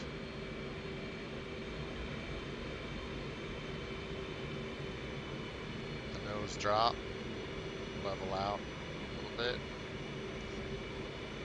Add some power.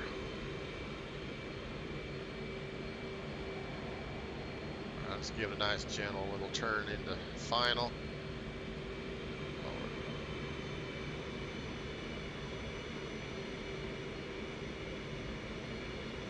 That nose down a little bit. Okay, not that much down. Well, coming down at 3,000 feet per minute, that'd be bad. So just kind of work up, keep working the power.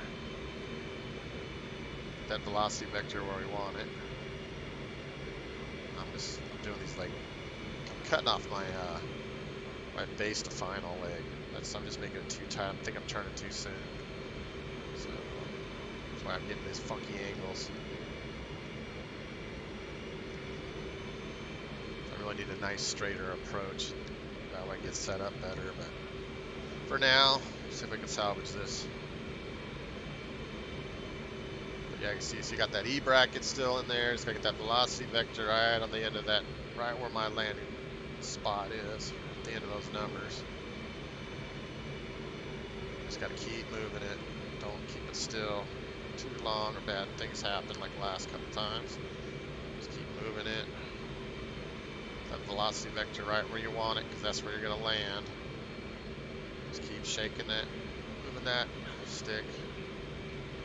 Okay, now this is a horrible approach. God. All right, let's see if we can give it more power, more power, more power. That was ugly, but we'll power off. We'll take it. We'll take it. Wasn't pretty, but it's down. Get our do that. Go flat. Go half flaps. Whoa. I looked away for a second. Got a sign. Woo, we're doing a skid. All right. Woo. Awesome. Look at that skid, boys. That was awesome. All right. That's not how you're supposed to do that. But... Hi, Denner. How you doing? Welcome to the stream. Pyronic. I'm totally making that bad. Pyronic. I don't know. I'm sorry. I'm terrible with names. So I just totally slandered your. Okay. Okay, I don't speak that language, so I can't tell you what that even is.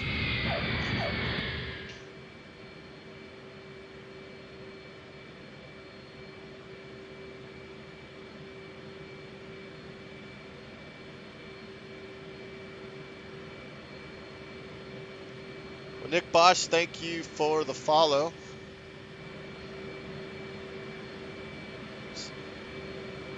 Is that German? I'm not sure what language that is. But thank you for the follow.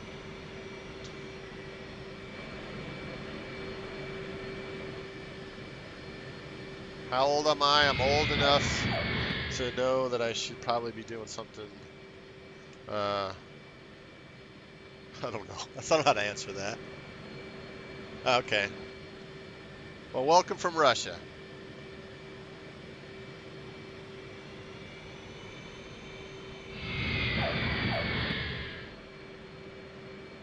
Thank you for the follow, Pyronic.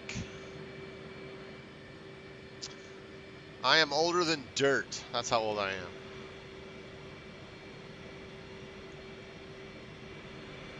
Okay, my flying sucks over here. Let's see if we get back up.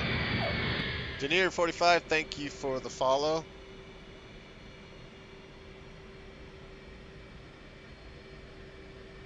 Alright, let's get back to what I was focusing on. Alright, let's get back to the runway here. How are we doing on fuel? 7,000, 7.5. We're probably good for a couple more circuits.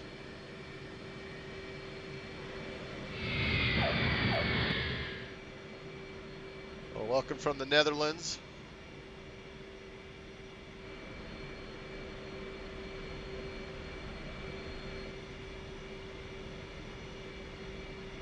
So yeah, I'm a DCS noob, so I'm just learning how to fly this thing.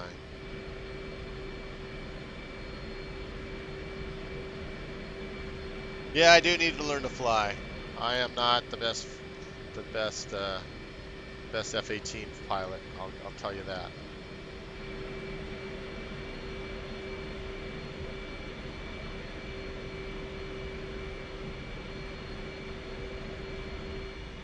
Do I sound female? I don't think so.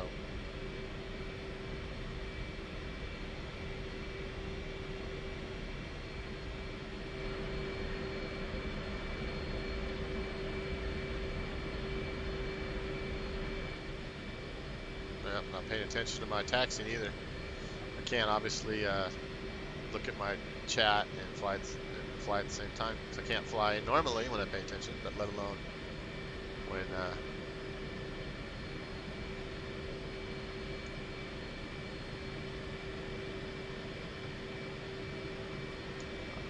trying to talk and type all that stuff at the same time.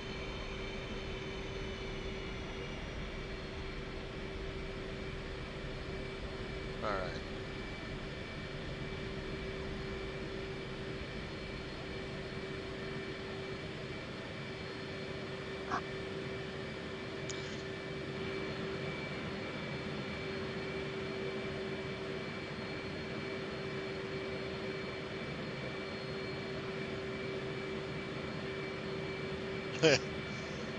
I'm awesome. Thank you.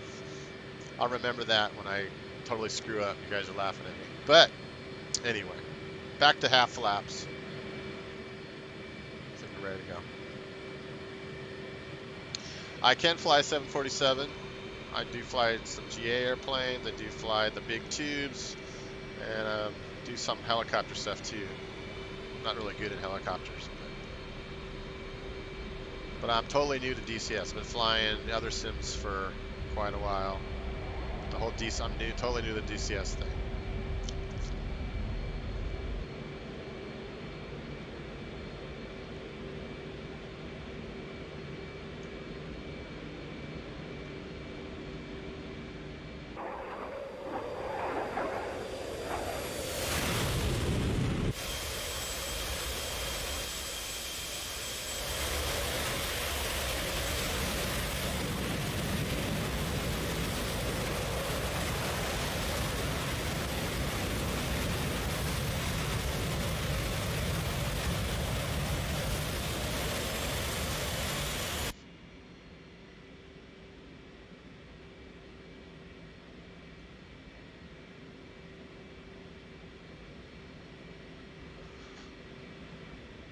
Alright, I'll get level here for a sec, catch my breath, see what you guys are talking about. You can fight in the sky in here. I'm still learning the weapons. I don't think I have any. I don't know if there's even an aircraft that I can even shoot down in here. Let's see. Let's check the map out. I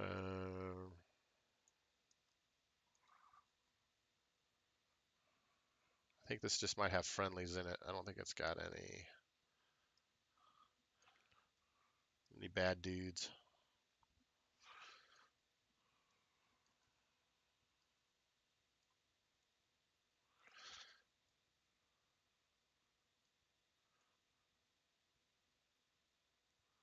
Yeah, I don't see any bad guys in this map. So this is just a training map. So okay,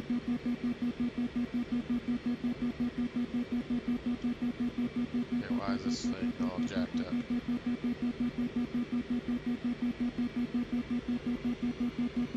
I'm getting slow there. It's my stall speed warning. All right.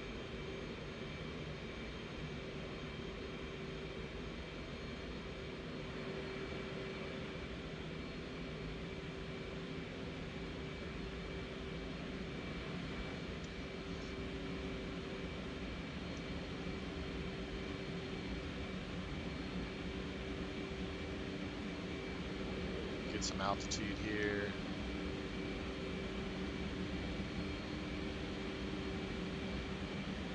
Get our attitude hold and get the auto throttle up. All right.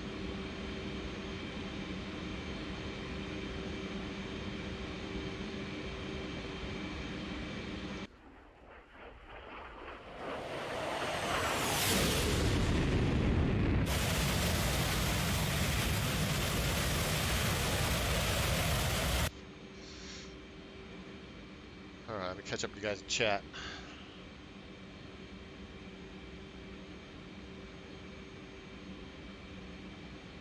Eagles fan, as in like football, or what sport are you talking about?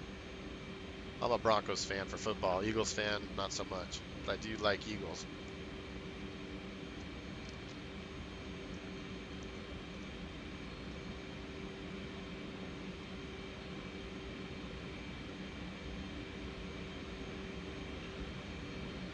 So I was doing some some spin recovery earlier. I could do some more of that. That was fun. I like doing the spin recovery. NFL, yeah, I'm like Broncos fan.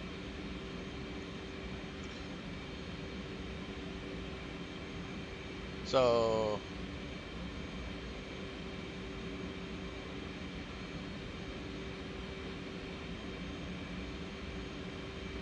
welcome to the stream, PRX Guns. Are you a football fan? What team do you like?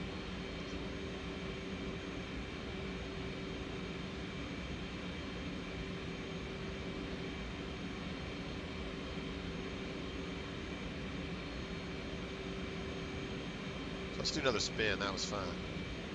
I was doing that earlier. So turn off our auto throttle. Give it afterburner. Let's get up to about 20,000 feet to get. So when I was doing spin recovery, it was kind of fun. So my track IR is being a pain in the ass today. So try to get that squared away. Zoom out. Try it again. All right. So what I'm gonna do is I'm gonna pull my throttle back.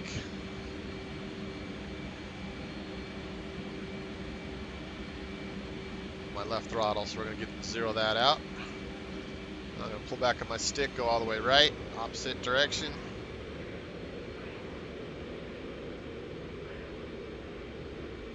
And so my screen, those screens left and right are my DDIs. So they're gonna switch to a spin recovery mode here as soon as I get into a spin.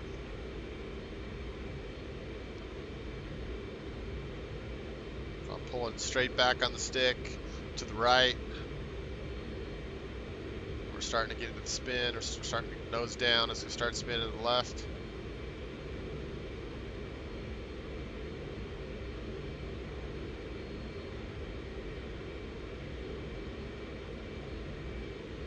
In theory, maybe it's because I got my afterburner on, maybe that's why. Hold on. Well, hold on, let's see what happens. Okay, we're starting to go. Normally it doesn't take this long.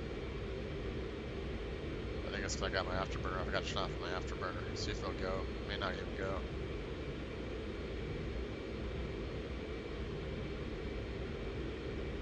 I think I need to set this up again because this is going down.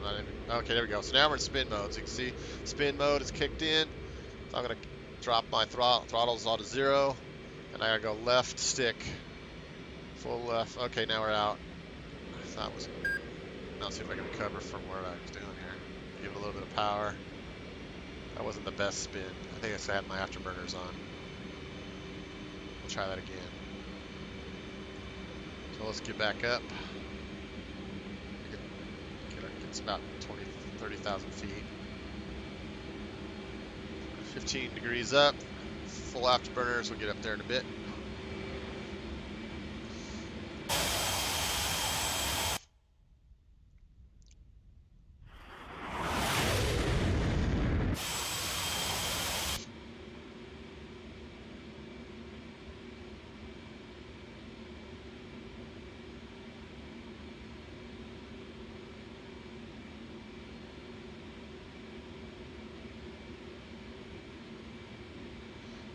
The vertical stabilizers does have an eagle on it. It is a customized livery for the carrier wing that I belong to. So carrier wing 11. So I'm learning how I joined up and I'm learning how to fly the F18. So this is basically the NOOB training livery. So it's the Golden Eagles. So that's where that livery's from.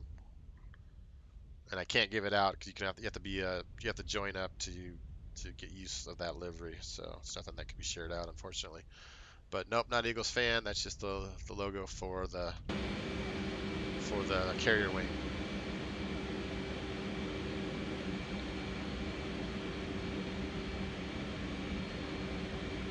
All right, so we're about 36,000 feet. We're gonna go get down to military power here instead of afterburner. Pull back a little power a little bit, and we'll do what we did before. Drop that throttle all the way back. Keep pulling up. Full stick all the way to the right.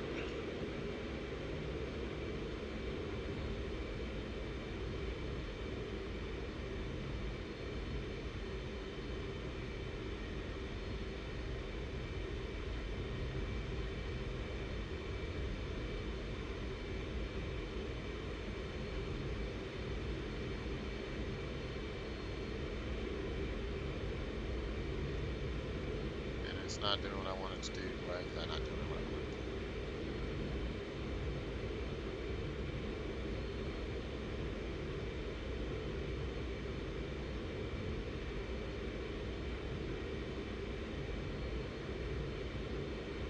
It's taking a long time to get the spin.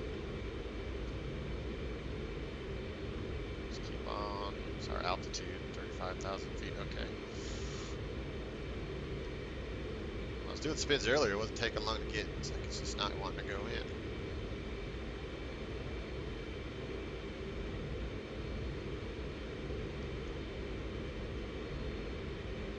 I got a full right stick on here. Try opposite. Let's try aileron, see what happens. It's just not going in the spin. Why not? Okay. Let's try this again. So let's level out. Maybe I just need to be an afterburner after all. I can't remember. So, alright. So let's get up to about 40.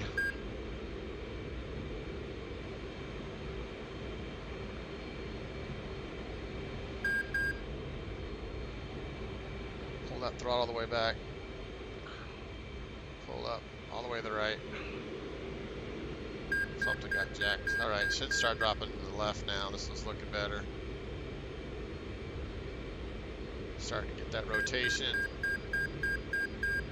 There we're in spin mode, so now we're in spin.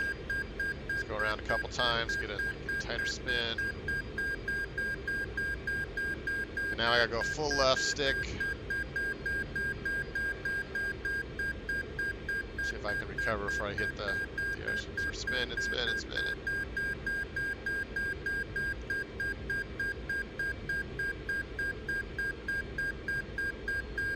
Oh, I got a neutral on the power. I forgot to do that. Okay. We're getting seasick. Full left stick, full left stick, full left stick.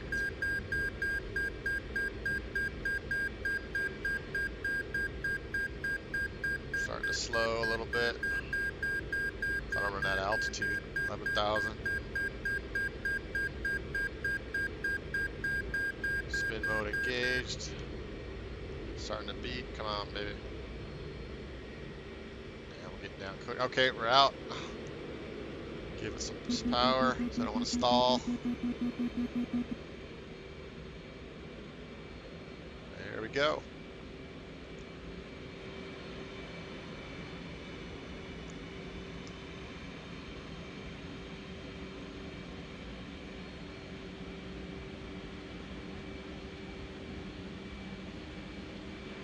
Altitude.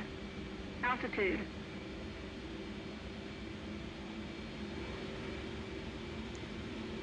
Alright. Take a little catch up upstream here, get in level flight here, autopilot, altitude hold, attitude hold, not altitude hold. Let's slow us down here a little bit.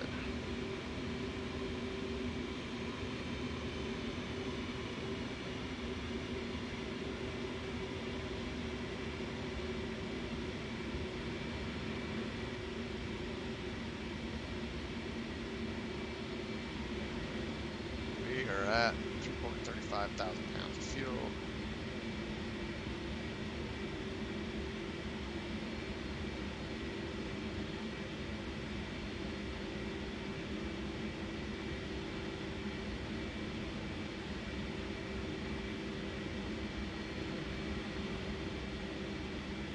about 400 knots will work for now.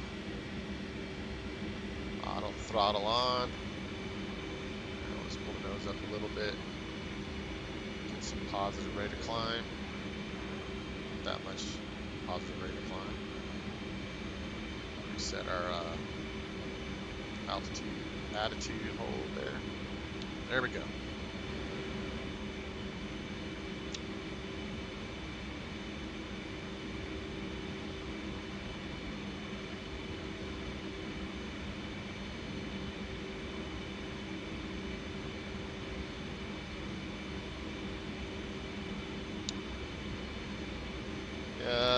Now I think about it, I think I forgot to uncage the. Yeah, I forgot to uncage my my backup, so that's why I wasn't doing anything. There we go. Now it should work, except I. And I think it's. I don't know if it's actually. Yeah, it's working now. I was caged before. So it's kind of moving. Yeah, it was caged, that's why.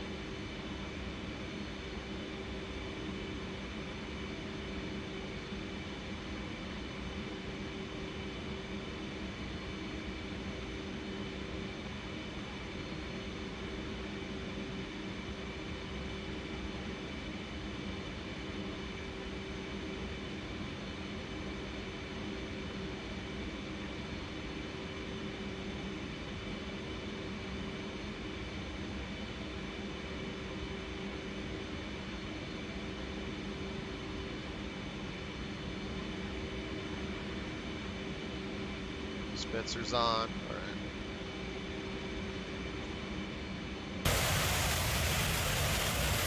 Spin some flares and some chat.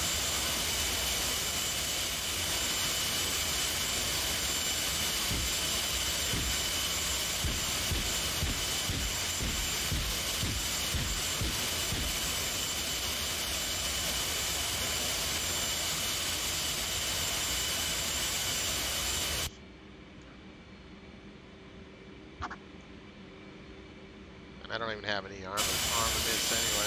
I didn't load up any weapons, so I can't shoot these down if I want to. So I'm just training.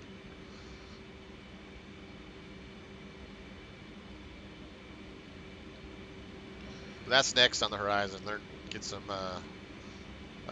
formation flying under my belt, and then some case 1 carry approaches, and then we'll start getting into weaponry and stuff. I did practice a little bit on my own, but I don't have it set up for this map. I was kind of going through the training sessions on it.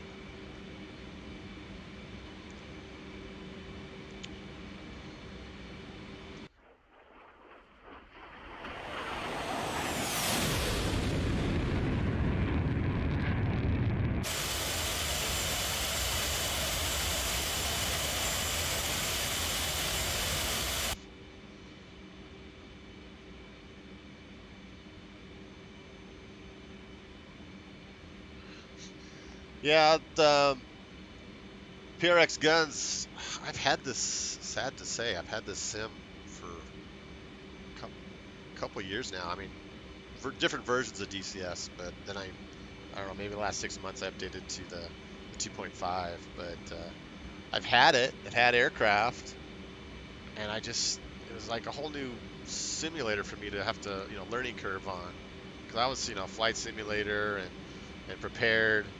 And then I got into X-Plane, so I had all those simulators, kind of figured out for the most part. And then it's like, God, trying to learn a whole new simulator was kind of challenging for me. I decided I just didn't want to invest in the learning curve, I guess. But then I just started watching videos and watching people, and I'm like, I got to get into this sim because the graphics are just so awesome, and the different things you can do. And kind of wanted to do something different besides GA and tubes all the time. I wanted to get into some combat stuff. And the F18 was coming out, said, never better time than the present. So I, kind of been diving into this kind of deep. Started practicing and watching streams, and then I was watching Mix D streaming, and he's like, hey, if you want to learn more about this plane, you should go join up with this carrier wing. So he said they had some slots open, so I applied and got accepted, and So I've been going through the training with those guys. Those guys have been awesome. So a lot of this stuff I've learned is in like the last week, just kind of flying with those guys. But yeah, I gotta go through the training and get qualified. Once I get qualified for what I need to do, then they'll assign me to a wing. Then I'll be able to get access to the different liveries. And then I can start doing training missions and stuff like that with those guys. Right now I'm just in the ensign program and just learn how to fly this plane. But it has been an awesome experience so far. So, but we've gone through all the systems on this thing. Like I said, I've forgotten more than I can even explain to anybody. But just going through everything from A to Z and just kind of learning this thing. It's just practice, practice, practice is what needs to happen. But when I fired this new plane up, I don't know what the hell I did to my my system, INS system, because I can't even get to a TACAN or anything. It's all jacked. So I really don't know exactly where I'm going. And I gotta start thinking about some fuel probably. I have to learn how to. I still gotta learn how to do aerial refueling because I've tried getting to that. I cannot get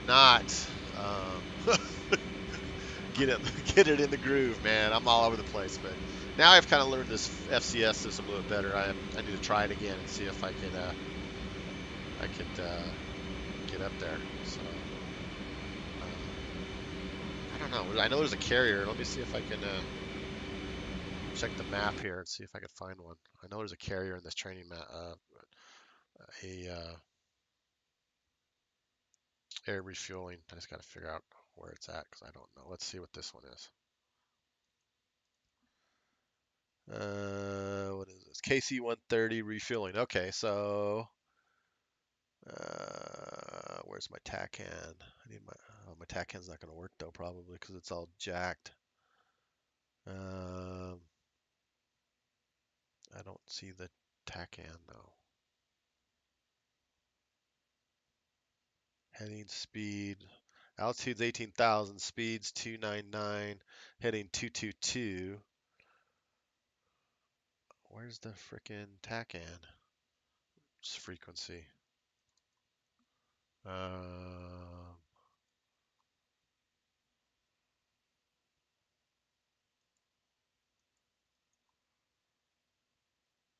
think I was on the. Oh, hold on. Maybe it's in here.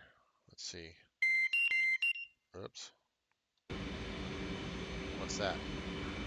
Oh, inlet ice. So I gotta get my inlet ice on. Engine ice on. Come on. All right. We'll figure out the thing. Let me see. Let me read on this. So that's cool if you wanted to build a PC for that. That would be awesome. This skill level, which I'm calling it a noob skill level, I'd say I've probably been flying the F18 for about a week and a half, maybe 2 weeks. The last week has really been some training. Had some different training sessions. So I've learned a ton, but like I said, I don't consider myself having really any skills on this aircraft.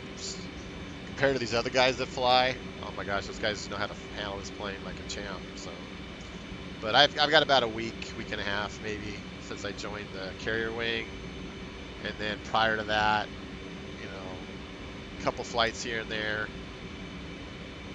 I mean, you could look at my YouTube page. I have a couple videos from my first carrier landings, and they were horrible. I mean, I made it on the deck. I mean, they don't look bad, but I was not doing it right at all. So I mean, I have been able to land on the carrier, but it's not a pretty sight.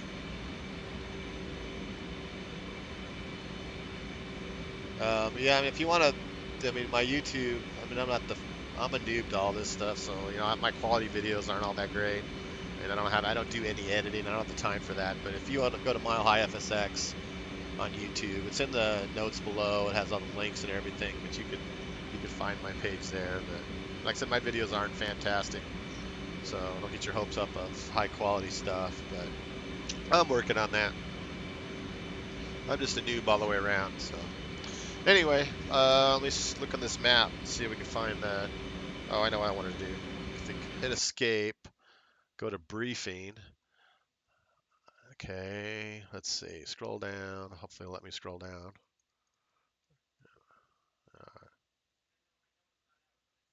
Okay, hold on. Weather threats. There's no threats, so I couldn't fight anybody anyway on this map. Okay, so the KC-135, the Arco, KC-130, TACAN is 2Y, frequency 3660. I'm gonna write that down. Let's see if we can find the we're feeling I gotta find a pen. Where's my pen? Let's see.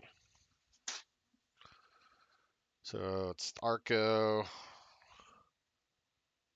TACAN is 2Y. Frequency 366.000. All right, let's see if we can have any luck with that. Last time I tried doing air refueling, it was ugly, and I couldn't quite get it in the basket, and that's what she said too. All right, back to flying. So you got the TACAN, you have two channels. You got the X channel, you got the Y channel. The X channel is everything on the ground. The Y channel is everything in the air. So we want to go 2, enter, Y. So we want to go 2Y. Okay. Like I said, I don't know if this is going to work because I don't know. Let's see.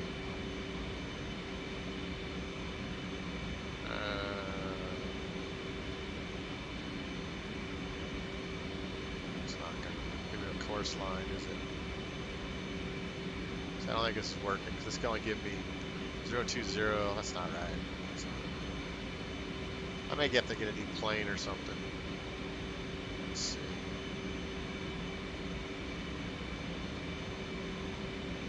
Yes. Something screwed with my INS system. I think when I fired it up, I didn't do something the right sequence. So I'm not getting any TACAN information. Is it on? TACAN on. It is on. We're on Y. I'm not seeing any course to maybe getting a steer point. I got a steer point right there. Maybe that'll work. All right, let's see what happens. I don't know if it's going to work or not. I don't even know what my distance is. It's not giving me distance. Let's see what happens. So we'll go to my steer point. So right up here is my steer point. I want to get this in my little triangle thing there. So let's see if we can get a plane to come up or something. I have no idea how far I am from it though.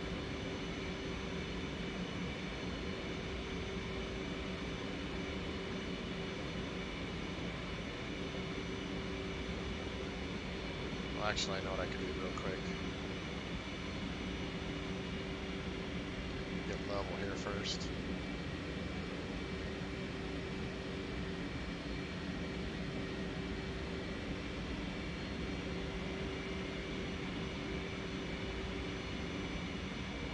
Check the map real quick.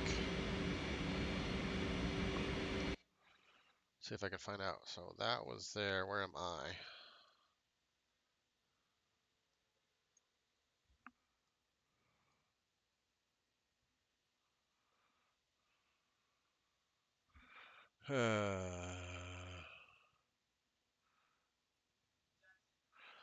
GA real stuff. I am not current. I do have my pilot's license, but I'm not current. Haven't flown for a long time because life kind of took over and other things became a priority, and flight money got used up for other things. So I never was able to stay current.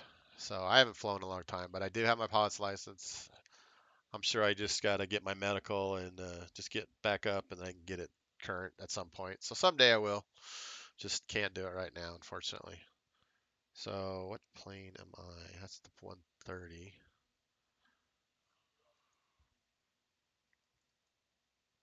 It's 135. Where am I though? The problem is I don't know where I am. That's the trick. I thought you could hit a different button to spawn right where you are. I thought it was resume. I thought it was like F9 or something. F10, F9, no, 10, Alt F10 maybe. I don't remember. Shoot. Shoot. I don't know how to do this. I'm not, like that's all part of my noob stuff kicking in. I'm not sure I am on this map. Usually it's a different color or something, but I don't see where I'm even at. That's the K. So I'm blind, which is probably the case. I have no idea where I'm at. Hold on, what's this down here? I can't. I don't know. I'll have to learn how to do this part. But what I was trying to do is find my plane and then map, and you can point to the aircraft where you want to go, and it gives you a direction, but I don't know where my plane is.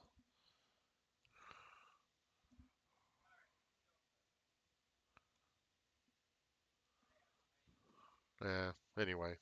I'm not going to bore you guys with me trying to figure that out.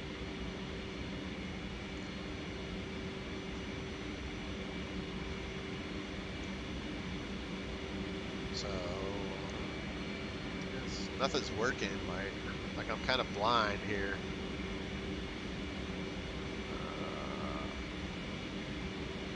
I'm not getting.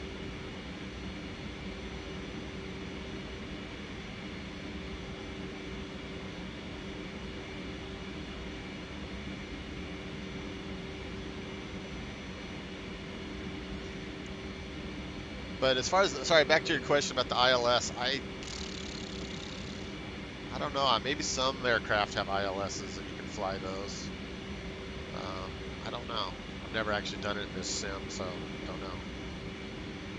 I would think you would be able to, because you know, it finds you know, nav points, and you can put in your course. I mean, your whole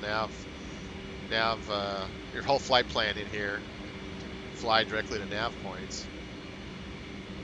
I'm sure the ILS is in here. I just haven't done it. Haven't learned that yet on this sim. So,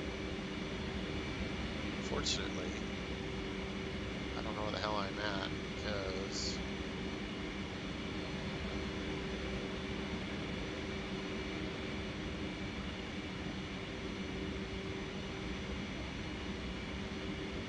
yeah, there's ILS there. Just haven't done it.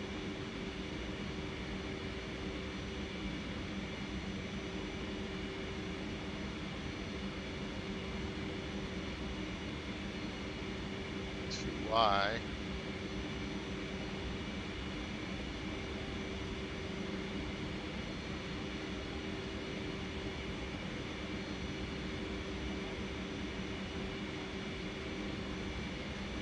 Okay, it's working for that. So I'm 59 miles out. Okay, to enter Y. Track 000030.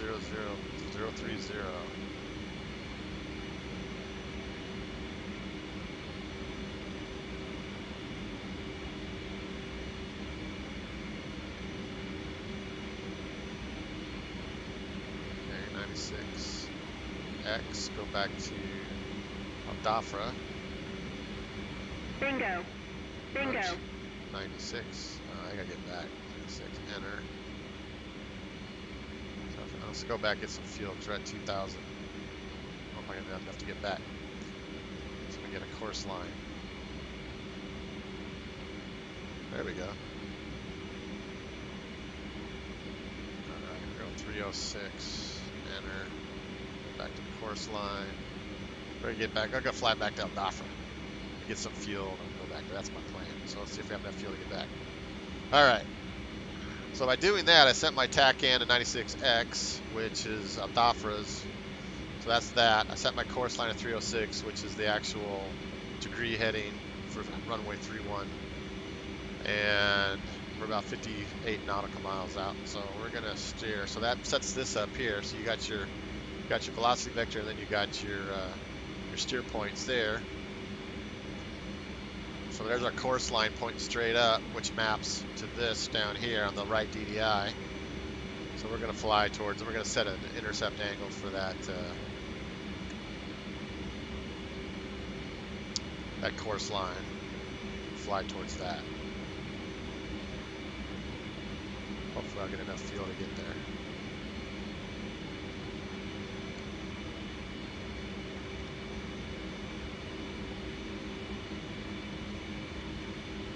I'm just going to kind of steer towards that. Intercept angle right there. It's good. Altitude. Altitude. Alright, let's get our autopilot back on here. And attitude hold. And we'll go ballistic. Boom. There we go. We'll just stay right there, Fuel 5,000 low. feet. Thank Fuel you. low. Fuel is low. That's lovely. Okay, let's see if we got enough to make it back. So 5,000, 52 nautical miles out, and we are just going to try to get back to the airport before running out of fuel. Come on, track IR. You're a pain in my ass. All right.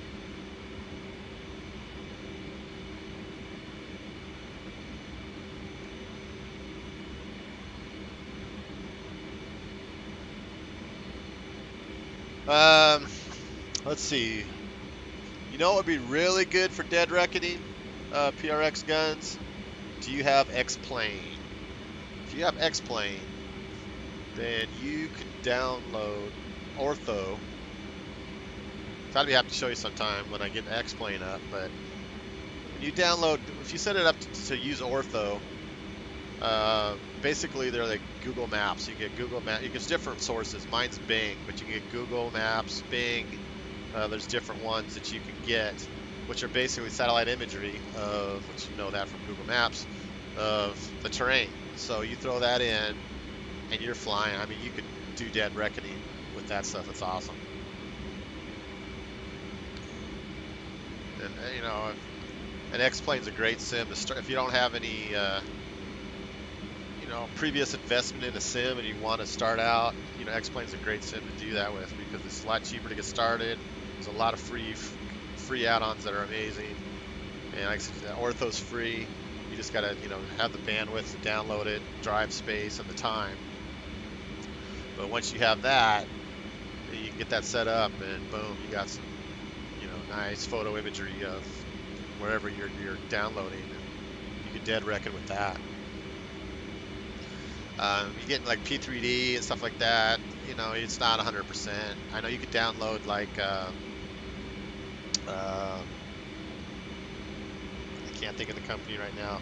They do imagery as well, but you got to pay for all those. And I used to buy those. I haven't bought any in a long time, but from certain altitudes, like for, you know, as long as you're above like 5,000 or something like that, it wasn't too bad. But when you started getting down low, it started getting really pixely. But I know they've been releasing newer versions, so those newer versions might be better with better resolution and stuff. But you know, you buy by state, it kind of adds up. It's not the most expensive scenery, but it's not the cheapest option either. Like if you do Orbix and all that stuff for P3D, you know, that's not cheap either, but you don't get, you know, 100% of the scenery for,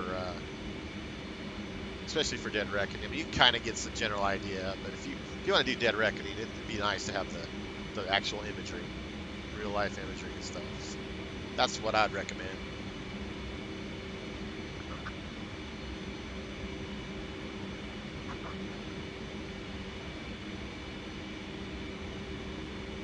Altitude.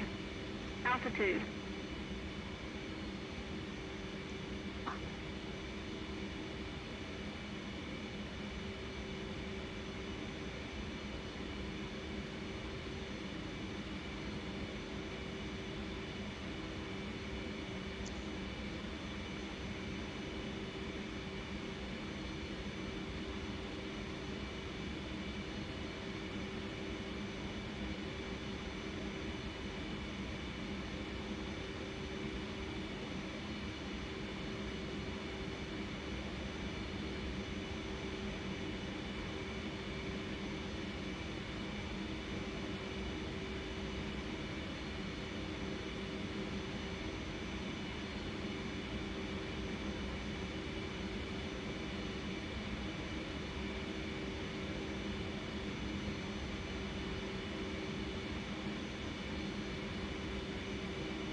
I flew 172s, 182s, and a Mooney M20C.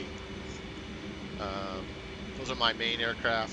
I was lucky to do had some combat training in a T-34 Mentor. That was pretty awesome. It was a kind of a birthday thing several years back, but got to go do some yo-yos and did a barrel roll. That was awesome. I have it on tape. That's how old I am. So I need to actually burn that to digital and create some clips or something, upload them to YouTube or something. I just haven't done that. But that was awesome. Did formation flight with 2 guys who did combat.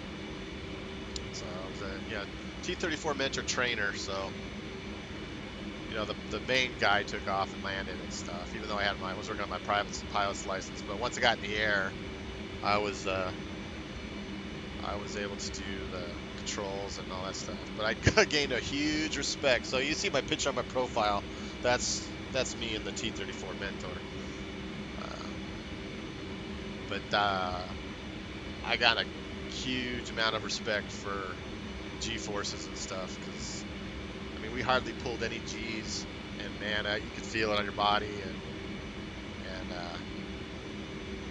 it's kind of funny on after some of the maneuvers and stuff, because he had the camera in front of the cockpit looking in, and then they had the external view cockpit camera, which has the footage, has all that different stuff.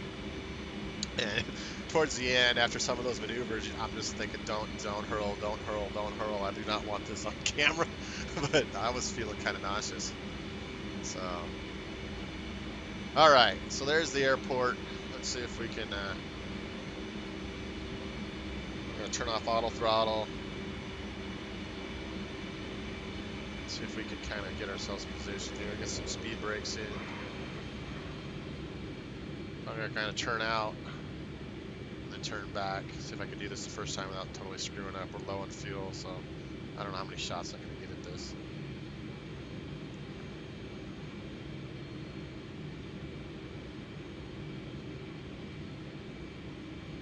Speed brakes are in. We're just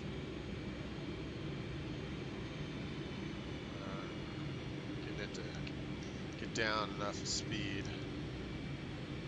So we'll go 90 out. Switch back, do another 90 coming back in. Kind of keep that velocity vector, which is that circle, looks like an airplane right there in the center. Now we're down to 250, gear down, flaps full. Get trimmed in, get the E bracket. Had to use the trim for that. Now once you're doing that, so they're going to get up. All right. Oh, slow, get lots of power. Alright, there we go. Getting a little better at this now. So I don't know if you were on earlier, I was trying to explain, let me get my track IR back on. You gotta, this plane, it's got the flight control system. Altitude. And when your flaps are at auto, you don't have to do any of this stuff because it automatically does it. You just point the plane where you want it, and it'll do the rest, which is nice. But when you're in this mode, when the flaps are at half, where'd my freaking airport go? Am I like right over it? Oh, I'm 8 miles out. Okay, this is nice. Get a nice long approach. Oh, I'm way the hell off. What the hell am I thinking? It's over to the right. Okay. Can't talk and fly. So, when your flaps are half or full, you have to use your trim to get that velocity vector, a circle, and that E bracket looks like an E. Once you get it trimmed in that, then everything else at this point is throttle. So throttle felt my nose is down low, I got to give it more throttle. You just got to keep working the throttle because, I mean, it's a constant thing. You're just wiggling that throttle, working it up, working it down.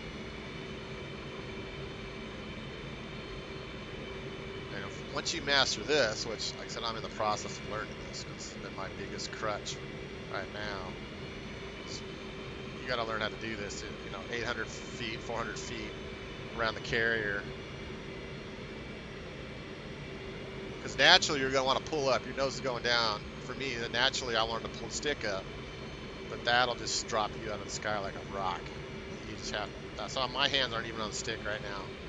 I am just throttle. I use the stick, push it left or right every now and then.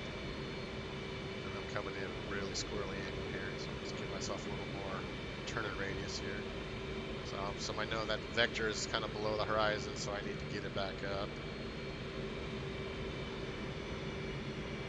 But you got to be ahead of the power curve, because if you don't, it takes a while for the engines to spool up and spool back down. So you got to kind of keep always working. You can see my throttle always moving there in the lower left.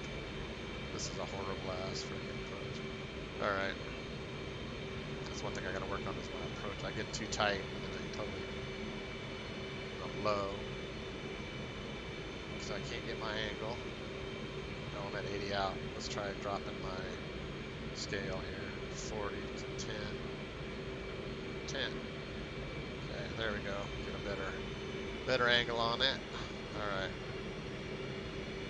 So we got to turn left here. Give it more throttle up. So you can't get complacent on the throttles, which I have hey King Raptor. Did I say that right? Raptor. Welcome to the stream. Kind of a little busy trying to not crash the plane at the moment. Alright. So let's get back on our course line here. Okay, my nose going down hard. Gonna give it full throttle. And start backing it off as nose comes up. Alright, so we're at our, trying to get on our 90 here. But you want to have that orange donut on the left. That's where you want to be. If you see a little red chevron, you're fast. You get a green chevron on the top, you're slow. So you just got to keep it right there, that center. Just keep working that throttle. Keep working it. I'm still 8 miles out, but I'm not lined up. It's alright. Which is good. If I get lined up, then I'll have a nice, long final.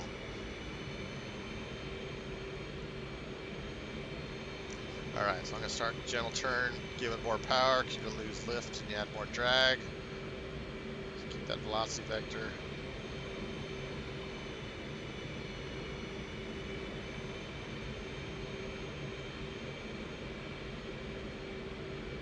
Slow, because I got the red vector, so that means I'm slow. So now straighten her out. There's a runway straight ahead. Alright.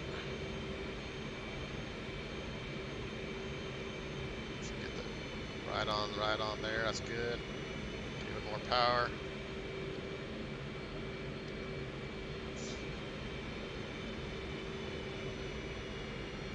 Just keep working that throttle. I just use my stick left and right just to kind of get it on that vector right on that threshold, that runway.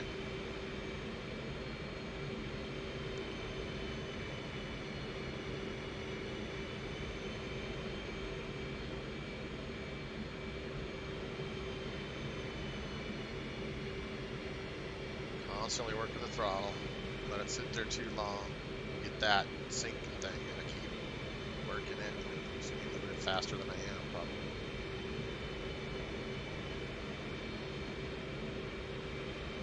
Yeah, when I move it faster, I have a little more stability.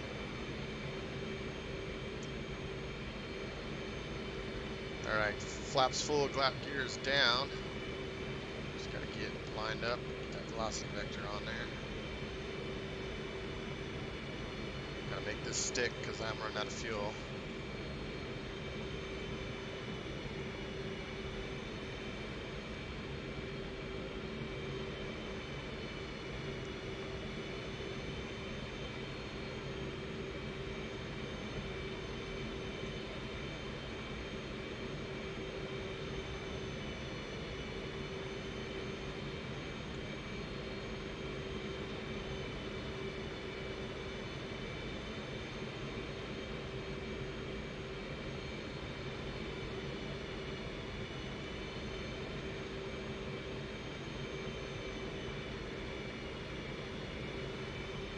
Maybe don't drop on me.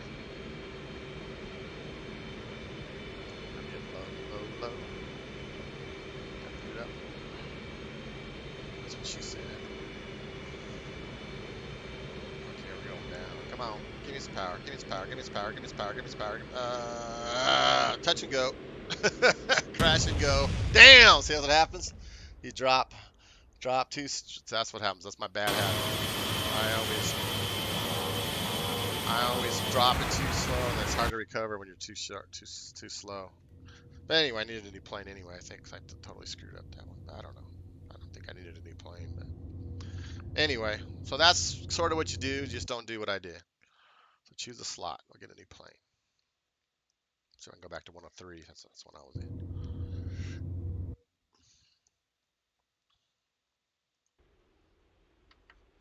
So yeah, you can drop out fast. You got to keep that throttle up. So King Raptor, thanks for jumping in, man. Welcome to the stream. Teaching people how to crash the F18. Hope you learned a lot by that. Yeah, almost there. I was almost there. It's just that the last 100 feet kill me every damn time. I got to give it more power. I probably should just move my velocity vector a little farther up the runway. That way I have more. If I start to do that, I'll be on the runway rather than the gully like where I was at. But let's see. Anyway, what time is it? It is 4:20. Is that right? 4:13. I could probably go up for a couple more circuits around the pattern. I might have to bag it, so maybe I'll just do a quick startup. Yeah, you do not flare. Do not flare in this plane. You fly it right down to the ground. It's got, you know, the landing gear on this thing is designed with that in mind. I mean, it's designed to take quite a impact. Not as impactful as my landing attempt, but the gear is designed that way, so it absorbs. That's why when they're down, they're fully extended, and then they bend up when they hit the deck, so they absorb quite a bit of that impact force. So yeah, you fly these things straight to the ground. You flare, you're dead. You're just gonna lose. You're gonna pull, like when I was talking about that E bracket. Okay, why is it not going into that E bracket? Because that's what happens. If you pull up, you're gonna pull yourself out of the E bracket, and you're just gonna drop like a rock. And that's kind of what I did. I just didn't have enough power, and I was trying to. I didn't really pull back on the stick. I just didn't have the power up, and then towards the end, I guess I pulled out of the stick, and that's why I bit it. But anyway, that's what happens. So, anywho, so we can do a quick startup since some of you guys are new and been on the whole time. So I'll just make it quick. I'm not following the checklist. So basically, battery. Check. You got 3,000 pounds pressure. Do our fire rate. I'll do that real quick for you guys. So the ones that already seen it before. Left. Just Engine fire left. Repetition. Engine fire right. It's all about Engine repetition. Fire right. APU fire. APU fire. Bleed air left. Bleed air left. Bleed air right. Bleed air right. Okay, and when you do that till it's done, you gotta wait about 5 seconds before you can start test B. Takes a while. There you go. It's about 5 seconds. Then we do test B. Engine fire left. You just hold that in with your mouse button. Let it go through its tests. Engine fire right. Engine fire right. APU fire. APU fire. Bleed air left. Bleed air left. Bleed air right. Bleed air right. All right. That's good. Don't have any indicators on there. So we'll get our APU fired up.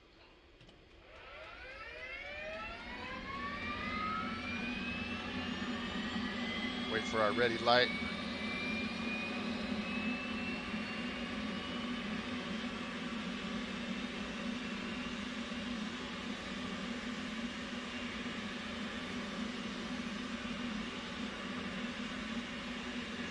Yeah, PureX Guns, you know, just look me up, man. I'm a noob, so I mean, there's probably better people out there that can train you, but I mean, I'm just learning, and I've learned from some really awesome dudes. So, you know, got to pass it forward, right? Pay it forward. So someone's going to spend the time teaching me. I'm more than happy to show somebody else. So anyway, with that said, got the APU is ready. We do our right engine crank, get that going. We're going to watch our RPMs on the right here. 20%. Give it some fuel. That'll start rising. The temp will start rising.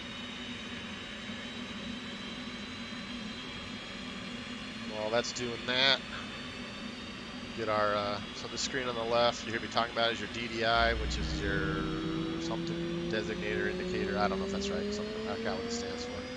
So many damn acronyms, man. I can't remember them all. And I'm so old, my my memory eludes me.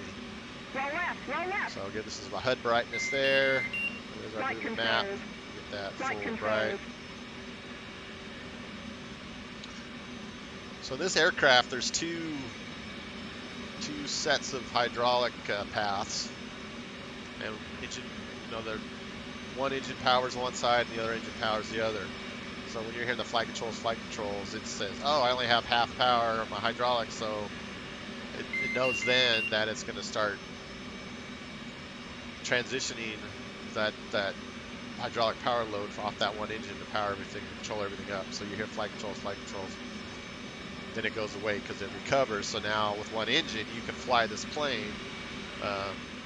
You have access to control services. So now that's good. We'll get our left engine crank going on. We'll watch that. Get the RPMs for that. It's about 20. And we'll add fuel to that. And that's going to start going there. That spool up.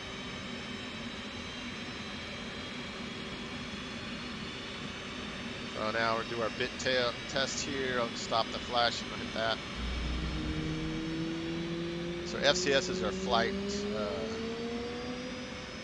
control system, mission computer, management computer or something. So we're going to do our bit test. So it basically goes through and checks all your flight services, and goes to all the different extremes to make sure everything's good, and test everything out. So before I do that, I'm going to get my flaps up. The auto flaps are fully up. And what you do is my track iron is jacking up, but there's a switch here. So you click on that, go over here to FCS, click on that. Now it says it's in test mode.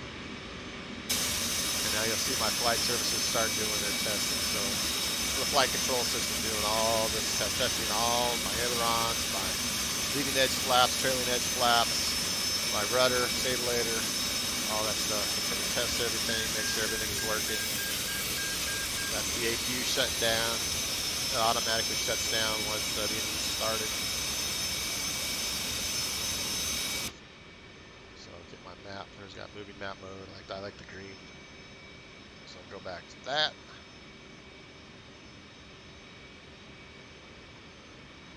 So you get your FCS page here. So this is basically looking at all. If you look at the manual and stuff, it covers all your different inputs, your servos and all that stuff. So it's basically all the X means they're degraded. Everything's degraded right now because it needs to be reset. So I go in here and I click the reset button on the FCS, hold that down. That clears out all those things. Then I put my flaps to half, and then it's going to start moving the flaps. And you got leading edge flaps, trailing edge flaps. It's going to go in that flaps configuration. For takeoff, we want 12 units. So we click on the rudder trim button, and boom, you got 12 right there on the stabilizer. So that's where we want to be for takeoff. Now, one thing when you do the fire test, it shuts. You got your bleed air circuits. And so when it does the fire test, it shuts those down. So you have to go in and do a 360 on this, and then that'll open everything, those valves back up. So that's good. HSI here. You have to have your, so come on, baby. I'll get this in the radar, and we'll get some ground mode. And let's get our canopy shut here.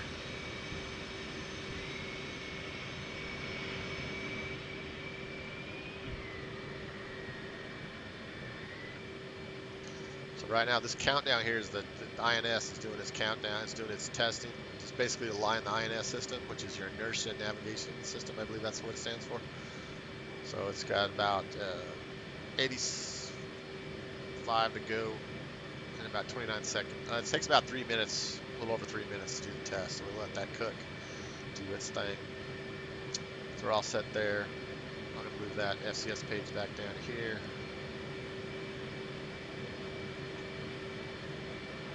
And then I'm going to bring up my checklist up over here. So let's see if we got everything. So we did our takeoff controls, wings are set, trim we got set, flaps are half. Hook, we need to do, since we're on the ground, we need to do our hook bypass, that needs to go to the field. And harness and seat, so we'll get those going. So we'll get our seat, change the seat armed, get our harnesses tied down. And there's no warning lights on our control panel, our indicator warning panel. And everything's good there. So, just gotta wait for this INS to finish aligning. Good, I'll get my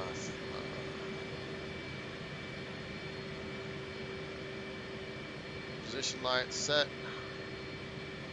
And we'll turn on our OBOG, which is our oxygen generation system.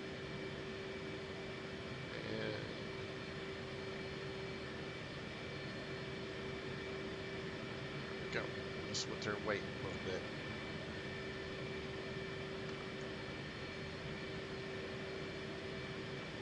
Alright, PRX guns, I'll be here, man. Just hanging out. Repetitive training, going over this stuff. Get ready for my next training session at some point. I don't know if I'll get that in today or probably next week. I don't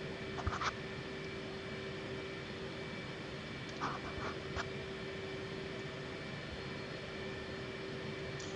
So I'll throw out the disclaimer, I'm a noob, so my acronyms might be incorrect, my procedures might be incorrect. I'm not a fully qualified F18 pilot. I am in training, so it's just my way of practicing and sharing a little bit of what I learned for all those out there wanting to learn anything. So, like I said, I'm not Mr. Expert by no means.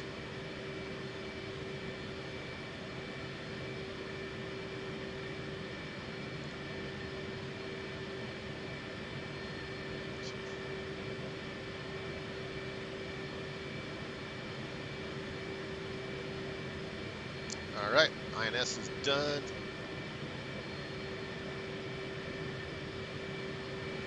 So we got down to 0.5 with quality and 303 and an OK, so we're good. Get that nav mode. Let's get our TACAN 96X. Turn that on. Box our TACAN. So now we got our information about the TACAN on the field here. Al Dafra. And our TACAN on. Set our course line for the runway again. Hold it down 4 seconds, get course select. Plug in 306. So it's the UFC up front controller. That's what that is right there. We got 306 right there. So if you wanted to fly directly to this BOR TACAN, you go 256 0.6. 32 seconds away, we can be right there, pointing right at that TACAN. So this is basically bearing to the station, and then this is your course to whatever your waypoint is. I don't have anything set up right now. So waypoint 0 is currently where you're at, so that's where I am on the field. So I think we're good to go. So brakes are off. Landing gear lights on. Let's go see if we can crash another F18.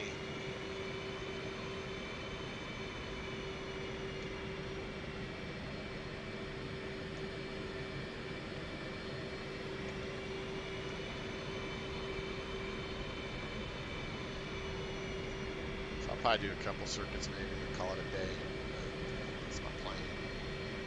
Even though it's like a time machine, man. I lose time on this thing. I get on these things and the whole day go by. I won't realize what time it is.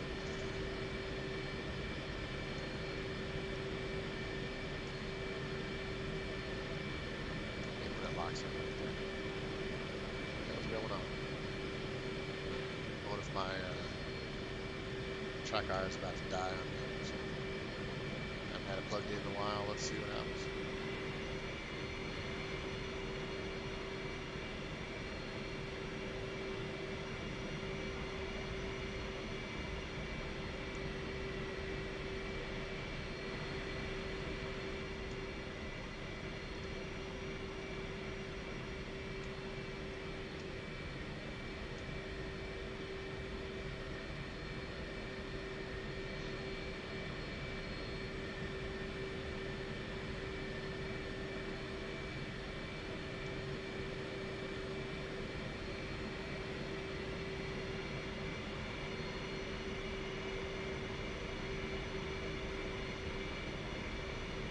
Alright.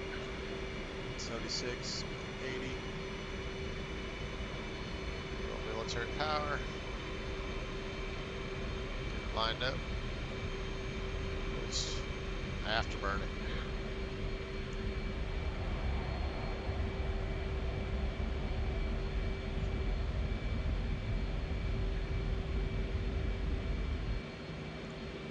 Alright. Positive rate. Gear up, flaps up.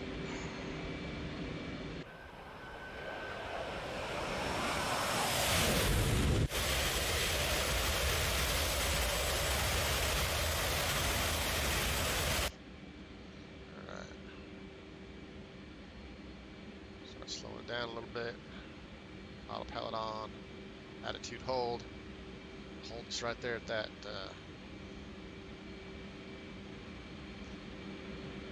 climb rate. Go about 350 knots. Give it some auto throttle. There we go. Auto throttle's in. So we'll just keep on climbing about that. Good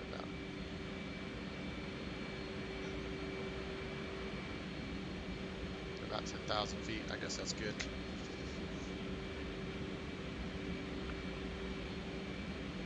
Just level off.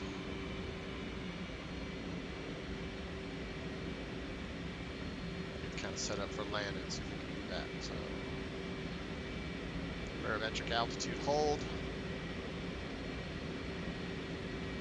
We'll give it a little bit of auto throttle again.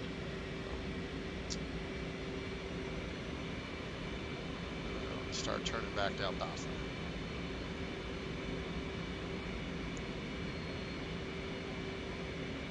Yeah, type fly does when you have fun, and believe me, this is my fun. I'd rather be doing real thing, but you know, since I can't do everything, it's the closest I'll get to all that.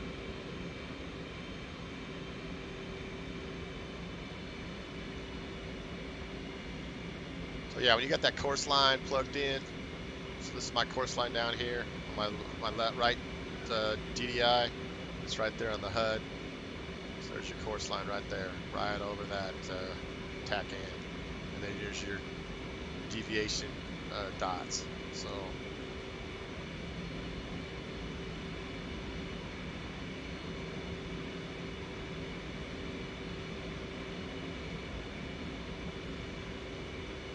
start turning back a little bit. Point the nose down. Get a little bit of descent. And see, now that I'm flying, and the flaps are in auto mode right here, the FCS acts totally different than it was when I was trying to land. So I don't have to do any of that trim stuff. I just point this velocity vector right here to where you want to go, and the plane automatically trims for that angle of attack and keep you right there on that spot. So that's where I'll fly to. So it's pretty awesome.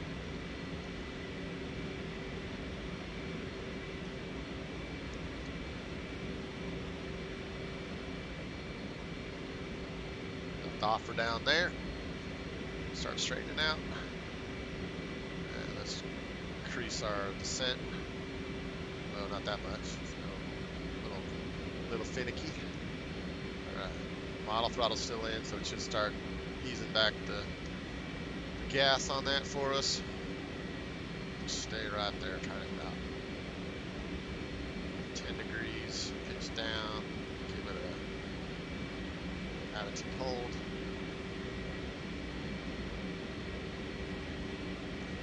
to start descending where I want it to go.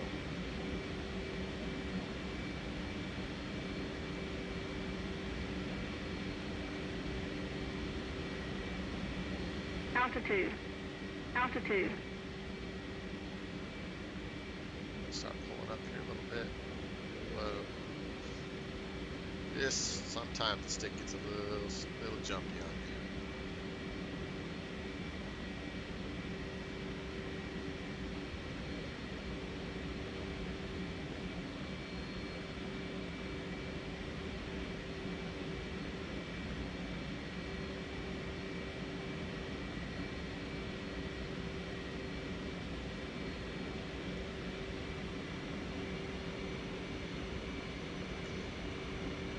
Ideally, if I was flying in on the carrier, I'd want my little wingtip right here, right on this edge line. So I'm farther out. I'm about 8 miles out. I should be only about 2 miles. So I'm going to turn it in a little bit.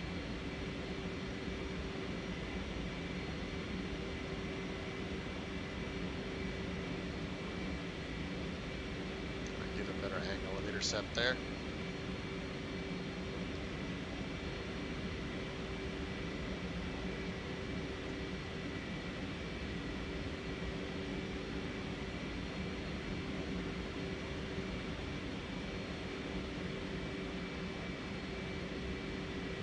See if I can get you down 800, because that's where I want to be. Kind of try to get in the mindset of the case one recovery, so I want to get down to like 800. Actually, 800 radar altimeter. I don't know if that's right, so let's just do this for now. Okay, we're there. Let's do radar altimeter. Set that down there. Want to be. I'll set it to 400. 450 is where you kind of want it on the carrier. That's what I'll do that. I'll set it down there for 450. Alright, let's get this down to radar mode.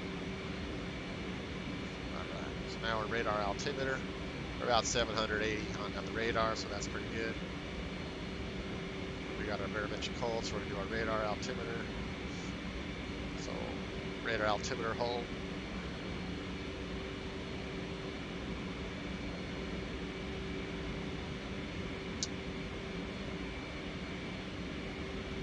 We're about 8.8 out.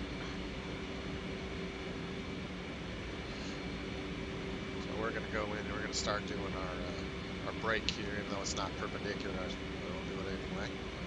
We're going to do our brake. So I want to keep that. So I'm going to turn my auto throttle off. Then you're going to get down to 250 knots. Keep that velocity vector on the horizon.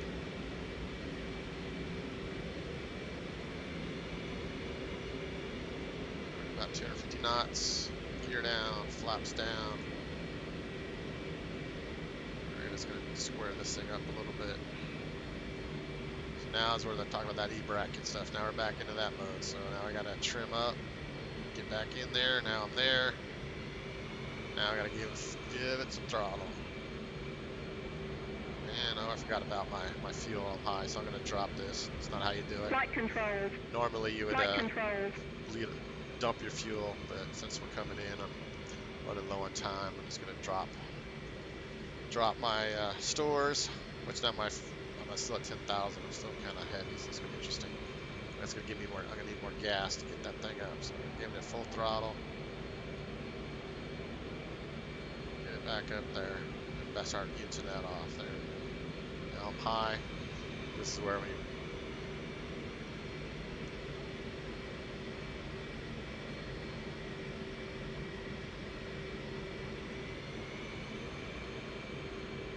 Heavy because I'm about 10,000, so it's going to take a lot more thrust than when I was down to 3,000 or 4,000 pounds. Probably should have burned off some fuel, even though I dropped my tanks. So let's see if I can do it with this weight. This is heavier weight. It's a lot harder with heavier weight. So now you have to give it like a lot of throttle to stay up because of the weight, but then it's a lot of recovery coming off. I know if we're going to do it this weight because it gets real tricky. Now that's the 450 because I dropped 450 when I set my radar altimeter. So that when you're coming around your case one, when you're turning base to downwind to base to final, you should hear that about the time you're getting to the back of the boat. Oh, this is not going to work. How am I going to recover from this? Let's see. So you do not want to pull back on your stick. Do not want to do that. It's bad, bad, bad. So I just did that. Okay, let's slow her down. See, I'm not good at when there's that much weight. There's a lot more throttle adjustment. All right, it's getting better. Let's see if I can do it without screwing up this time. All right, so back in that E bracket. Just keep working that throttle. Get to the left here more. Try to get lined up a little bit. I'm going to put my velocity vector a little farther down the runway this time instead of right on the numbers. That way if I sink, I'll hopefully be right over the runway and I can just land it that way. Instead of being short and trying to recover. I'm going to try to get that velocity vector up there.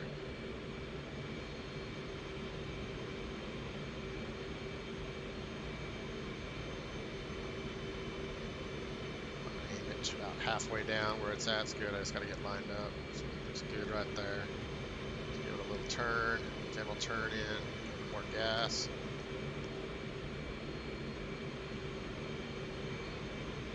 Aim in that corner. Get more gas. Get more gas. Get that nose up. Get that nose up. Nose up. There we go. And just. Okay, don't stall on me there. And then just fly down. Speed brakes on.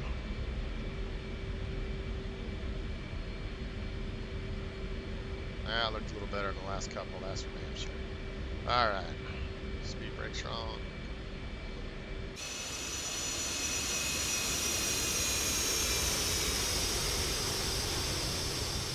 Oh, don't do that when you're not looking. That's funny. I was trying to cut it. All that good work, and then I jacked it up on the taxi. Roll out. That's funny.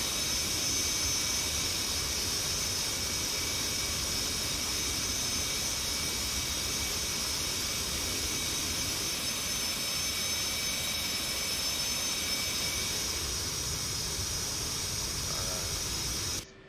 So yeah, my crew chief's gonna be pissed at me when I pull in. I totally took off the wingtip, I think.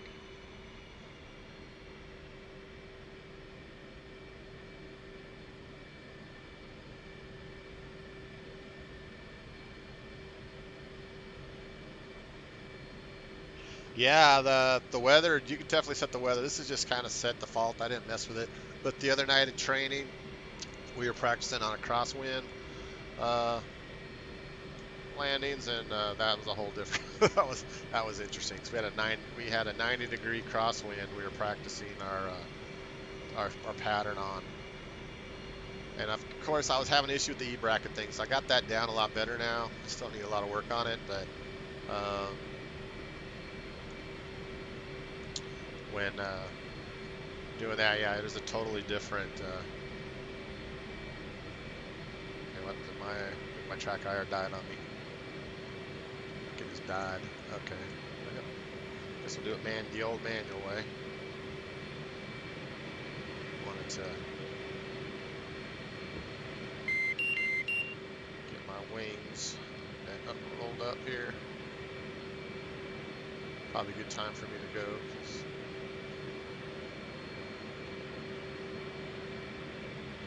Go.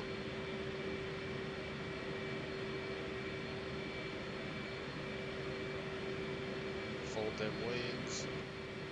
All right.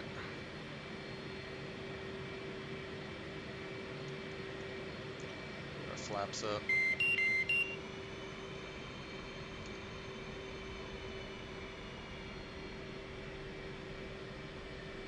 Lots of pulling this first bay.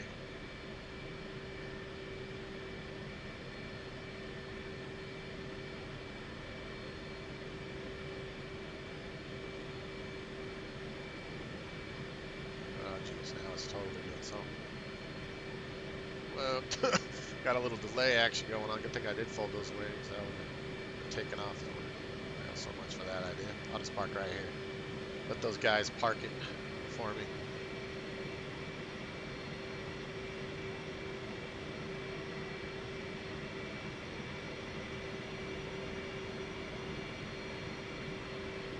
All right, good enough. So the shutdown here.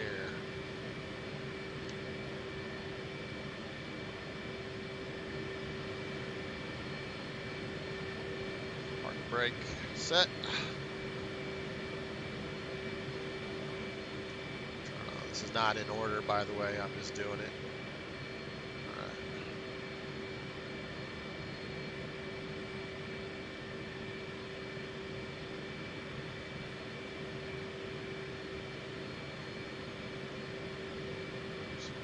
Off. That would work a little better.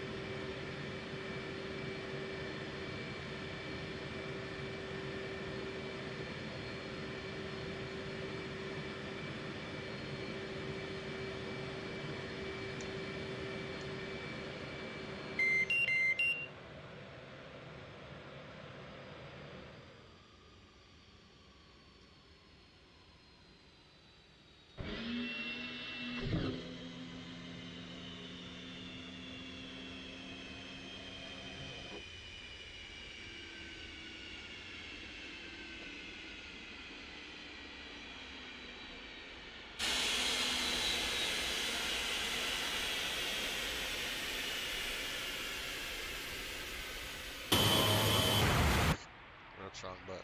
Wrong button. Wrong button. Wrong button.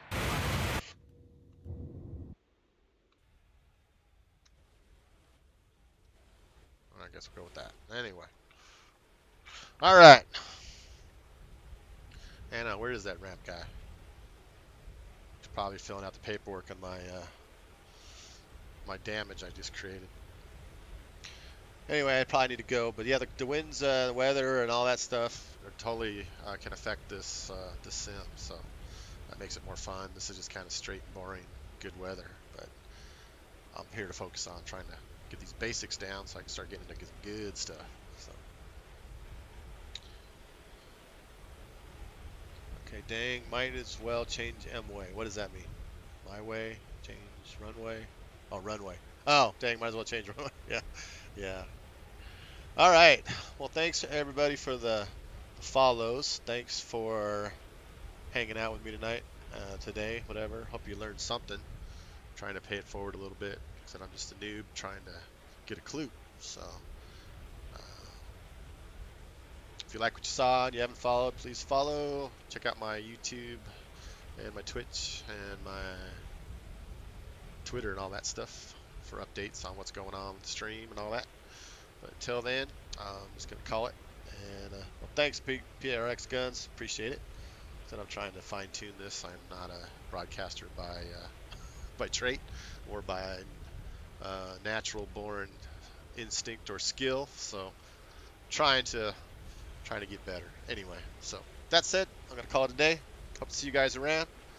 Have a good one.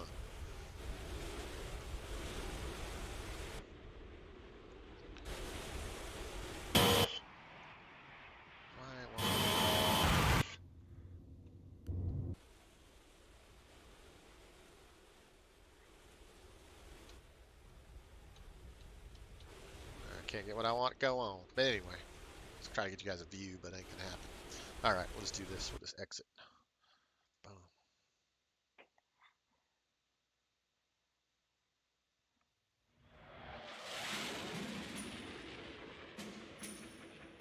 There's my briefing, my debriefing. All right, once again, guys, take it easy.